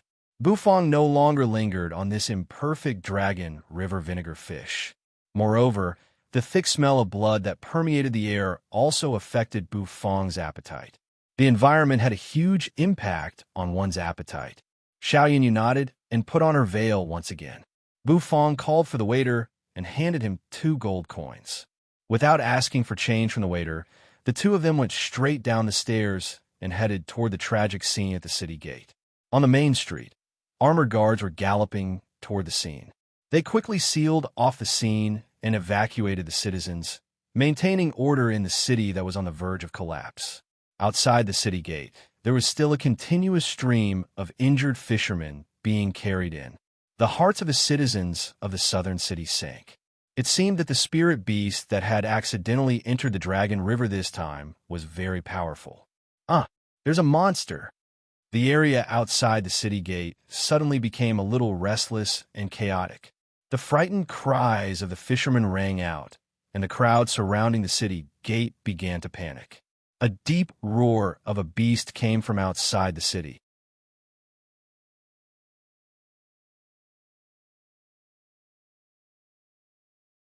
Chapter 252. This bestial roar was accompanied by a terrifying violence and ferocity. It was accompanied by the sound of huge waves crashing down. Surging water vapor surged in from outside the city gate, bringing with it a pungent stench that assaulted the minds of the people of the southern city. Swoosh, swoosh, swoosh. The experts and guards of the southern city donned their armors and rushed out of the city gate. Each of them had a grave expression on their faces. Monster, run. A big fish that eats people. Dragon, is this the angry dragon of the Dragon River? The people were in a state of panic and began to shout. Their faces were filled with terror as they scattered and ran into the city. The guards who were in charge of maintaining order could not keep up the order any longer, and the city fell into chaos. Bu Fong and Xiao Yinyu were walking on the street. Beside them were guards and panicking people who were running away. Roar! A tearing roar rang out, followed by the continuous rumbling of true energy. The steel city gate was gradually lifted. The city gate, which was originally a large bridge, was pulled up and sealed the city gate, preventing the huge monster from rushing into the city. Boom, boom.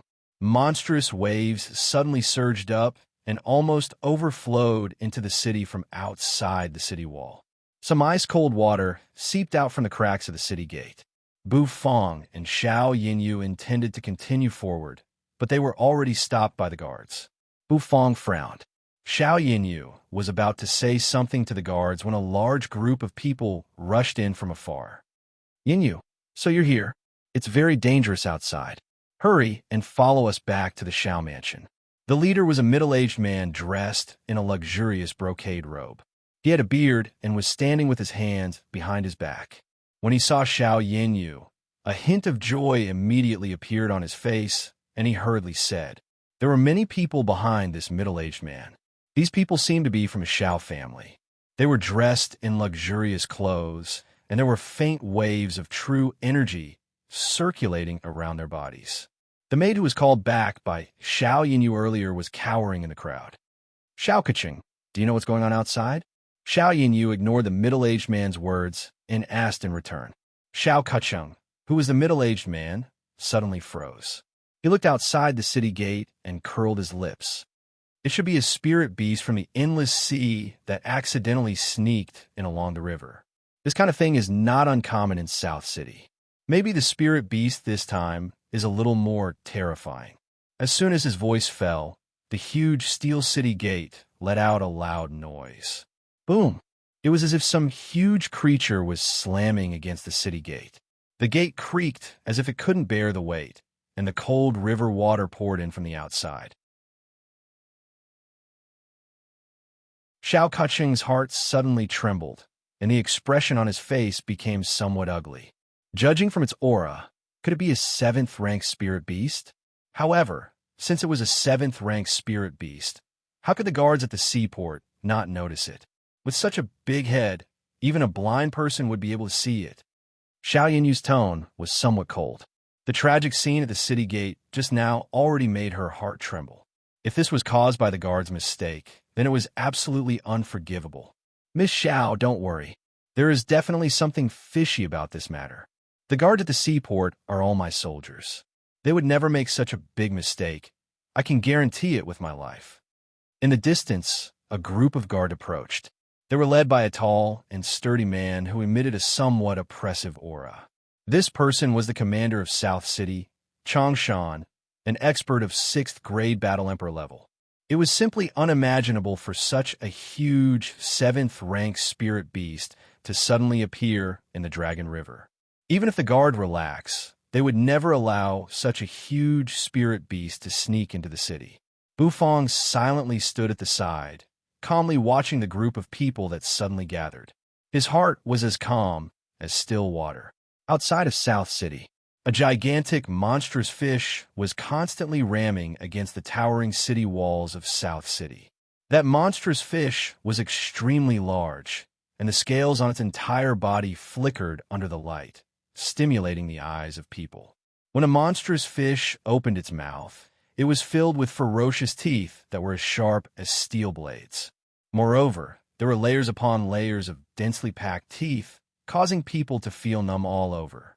The monstrous fish had 2 whiskers. The whiskers were long and soft, floating in the air and constantly whipping around. Boom! The monstrous fish rammed against the city gates once again, causing the steel gates to violently tremble.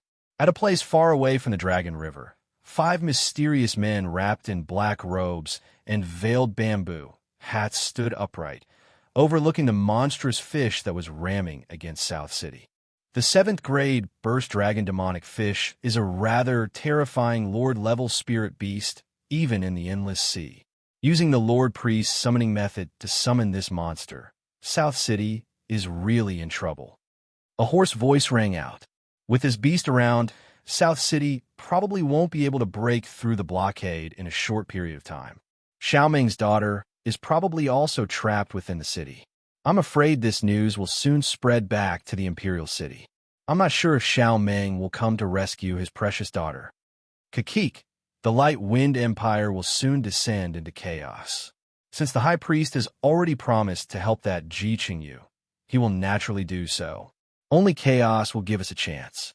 Moreover, our Shura sect has been silent for a long time.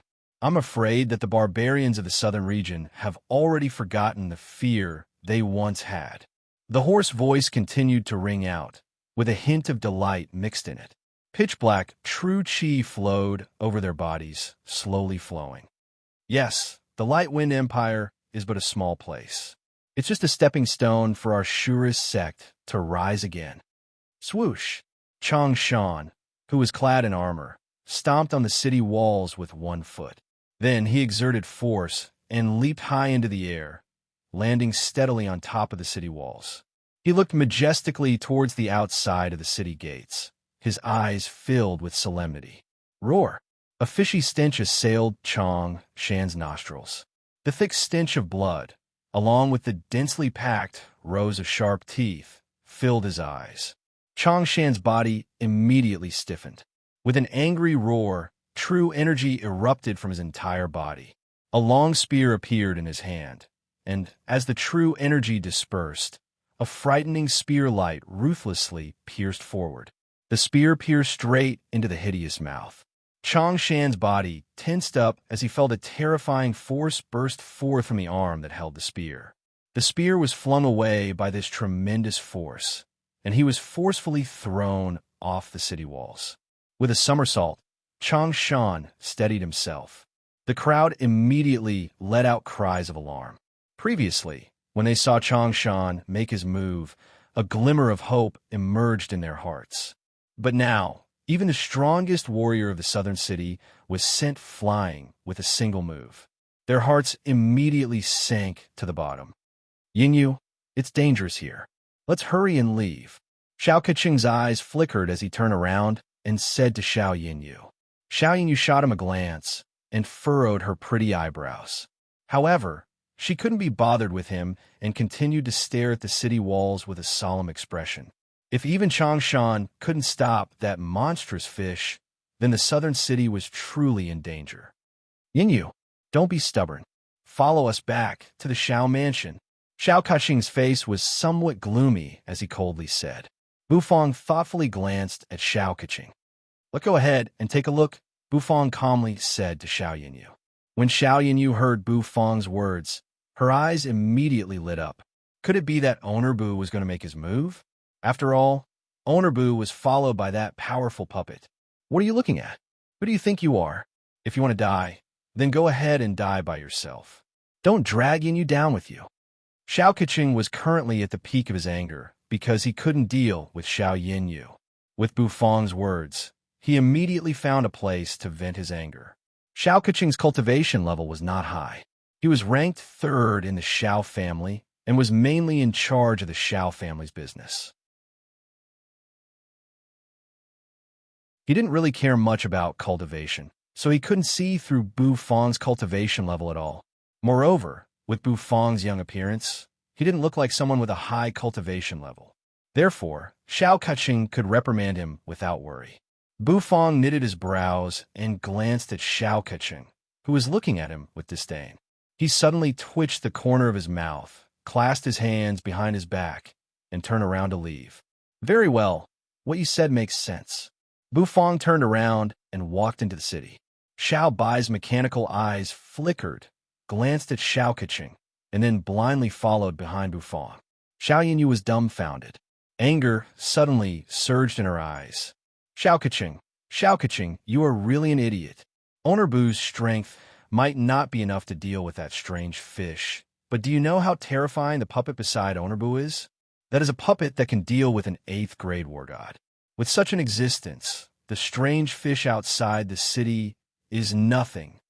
Xiao Yinyu fiercely glared at Xiao Keqing, then turned around and chased after Bufang's departing figure. Based on Owner Bu's personality, it was not easy for him to show signs of making a move earlier. This girl doesn't know how to appreciate my kindness.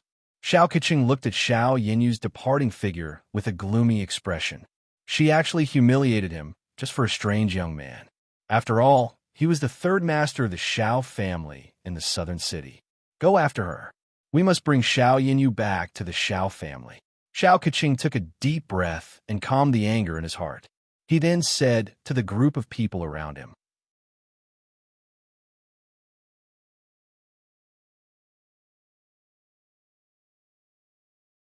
Chapter 253, Mahayana Island, at the edge of the island.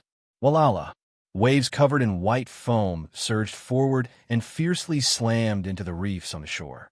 Immediately, water vapor surged up and a salty sea breeze blew past.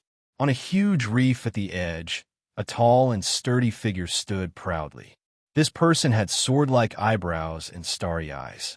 Between his brows, there was a domineering aura akin to a longsword.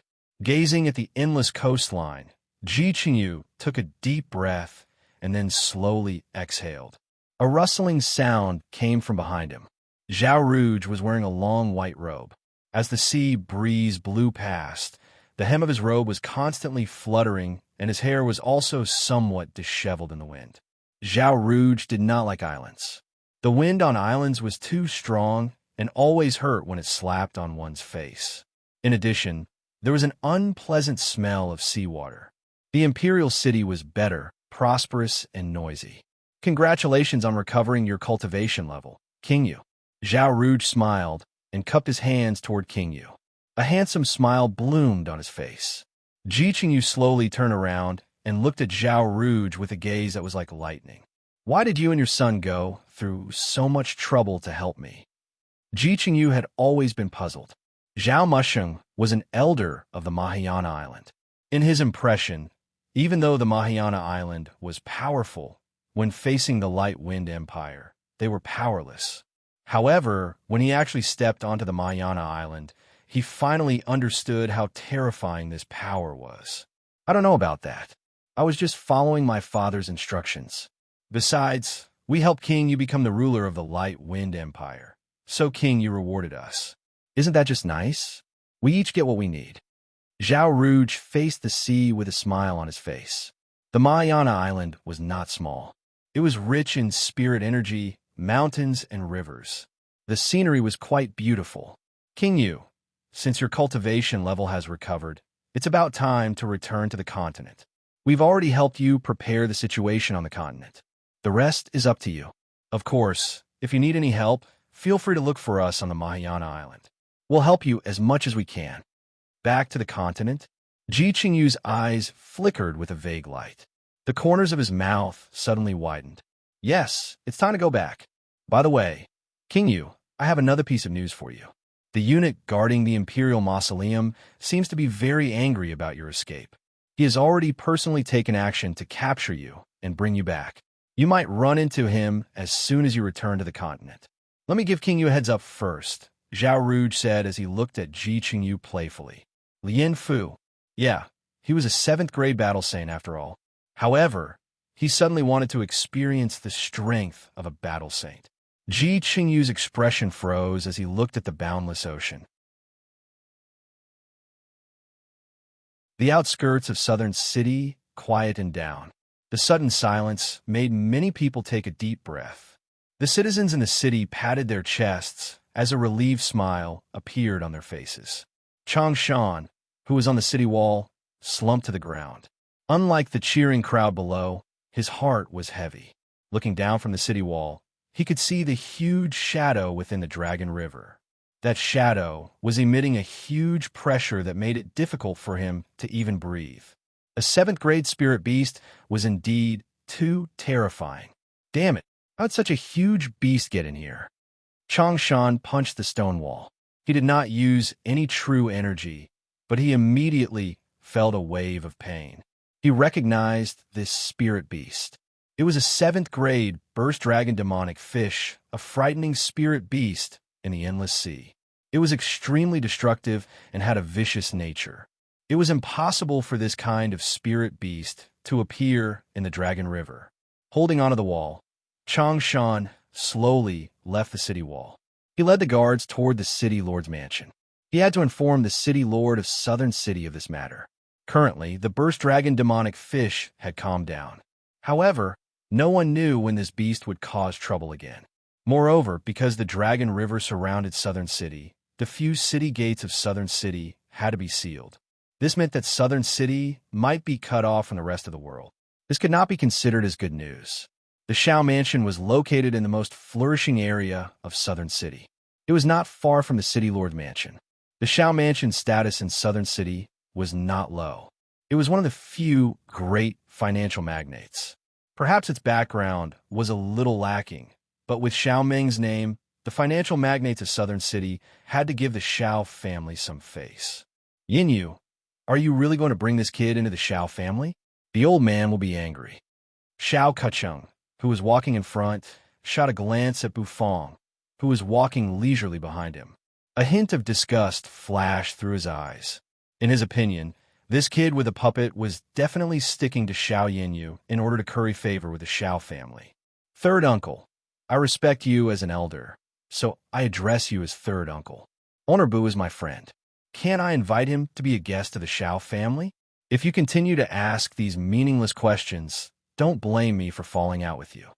Xiao Yinyu looked at Xiao Kacheng seriously and coldly said. Xiao Kacheng's heart trembled. He was filled with hatred. He did not understand why Xiao Yinyu was protecting this kid. All right, I will send someone to arrange a room for this kid. The old man is waiting for you in the loft. Hurry up and go. Xiao Kacheng's expression eased up a little as he said. The group of people stepped into the Xiao Mansion. The difference between the Xiao family of the Southern City and the Xiao family of the Imperial City hit them in the face. The Xiao family of the Southern City had taken root in the Southern City.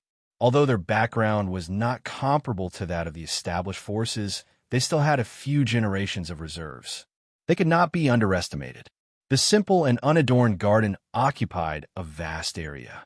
After walking around for a while, an ordinary person might really get lost. Xiao Yinyu apologized to Bufang and followed the others toward the loft of the Xiao family. She had already arranged for someone to prepare a place for Bufang to stay. Xiao Kacheng coldly looked at Bufang, waved his hand, and turned around to leave. Everyone dispersed, leaving only Xiao Yinyu's maid, Xiaoya, by Bufang's side. Young Master Bu, this way please, Xiaoya coldly said. She shot a glance at Bufang and took the lead. Bufang did not care about the Xiao family's attitude toward him. He sized up the aged garden and slightly nodded his head. Pavilions, waterside pavilions, fish ponds, and flowers. The scenery was indeed not bad. Initially, Bufang was not very interested in coming to the Xiao family. However, Xiao Yinyu told him that if he wanted to eat the authentic pan-fried pork bun, he must come to the Xiao family. Bufang also remembered that Aunt Lu from the Spring Fragrance Brothel seemed to have mentioned that the Bun Beauty, Miss Lin, had married into the Xiao family and became the daughter-in-law of the second son of the Xiao family. If he wanted to eat the authentic pan-fried pork bun, he must come to the Xiao family. Therefore, Bufang did not reject Xiao Yinyi's invitation. His purpose in coming to the southern city was to look for delicious food. Since the authentic pan-fried pork bun was in the Xiao family, he naturally would not let it go. The maid, Xiaoya, was rather tall and slender. Although she still looked a little young and inexperienced, she led the way and did not pay attention to Bufang's situation behind her. Bufang, on the other hand, followed at a leisurely pace while admiring the beautiful scenery of the Xiao family's garden. The Xiao family had a large population. Along the way, busy servants could be seen everywhere, as well as the younger generation of the Xiao family playing in the garden. There were also noble women waving paper fans and taking a slow stroll. This was a true big family. Compared to them, the Xiao family of the imperial city was still lacking in heritage and charm. Bufang was really enjoying the scenery around him with great interest. Along the way, many people were looking at him curiously, or rather, at the puppet Xiao by behind him. However, Bufang did not care about them at all. He was a person who did not care about the opinions of others. Young Master Bu, this way, walk faster. Suddenly, Xiaoya's impatient voice reached his ears. Bufang froze for a moment, then slowly walked forward. Xiaoya was a little annoyed. Anyone with a discerning eye could see that Xiao Kacheng did not like Bufang. As a maid of the Xiao family, Xiaoya certainly had a discerning eye, so she was not very enthusiastic about entertaining Bufang. However, Bufang just had to take his time, which made her a little impatient. Bufang looked at the maid in astonishment, but his expression was indifferent. Xiaoya glanced at Bufang, took him around a few small paths, and arrived at a house. The second room from the left is yours. Someone has already prepared the bedding for you. When it's time to eat, someone will send food over. Don't wander around. If you provoke some of the young masters of the Xiao family, you will suffer, Xiaoya reminded him. After speaking, without waiting for Bufang to reply, she turned around and left in a hurry. Bufang looked at the back of the maid as she left, and the corners of his mouth curled up. He looked around. This was the worst place he had found on his way here. The light was dim, and the ground was slightly damp. It seemed like he was really not well received in the Xiao family. Bufang thought indifferently, but he did not care. He turned around and walked toward the room that Xiaoya mentioned. He pushed open the door. The room was very dark, but the smell was good. At least there was no musty smell that made people frown. Lighting up the oil lamp in the room, Bufang sized up the simple surroundings. He raised his eyebrows. The bedding on the bed was a little damp, and it was a little cold to the touch. Putting down the oil lamp, Bufang clasped his hands behind his back and left the room. Although he did not care about what others thought of him, staying in a room like this, he really did not have a good temper. As for Xiaoya's warning not to wander around, Bufang chuckled and directly walked out of the courtyard. Xiaobai followed closely behind Bufang, and his mechanical eyes twinkled. After taking a few steps, Bufang suddenly heard the whistling sound of wind. He immediately furrowed his brows. He raised his hand, and with a casual pat, he slapped away a stone that was hurtling toward him. Oh ho! He still has some tricks up his sleeve. It seems like this country bumpkin is also a martial artist. A burst of laughter rang out. In the distance, a large group of people came over, surrounding Bufang and Xiaobai. Bufang frowned, and he was a little displeased. The leader was a young man wearing a brocade robe and a jade crown. The young man's face was full of arrogance and domineering. He looked at Bufang with eyes full of disdain. He had seen many country bumpkins like Bufang, who entered the Xiao family for the first time. Every country bumpkin had the same curious expression as Bufang. He was interested in the puppet behind Bufang. It was his first time seeing a puppet, so he was a little curious and excited. You, name a price. This young master will buy this lump of iron puppet. The youth opened the paper fan in his hand with a whoosh, then waved it and said to Bufang in an extravagant manner, Bufong was stunned. A tycoon. Oh my god, this kid actually wanted to buy Xiao Bai. You're tuning in to the Warrior Lore YouTube channel. Don't forget to subscribe and join us on this journey to catch the most captivating stories.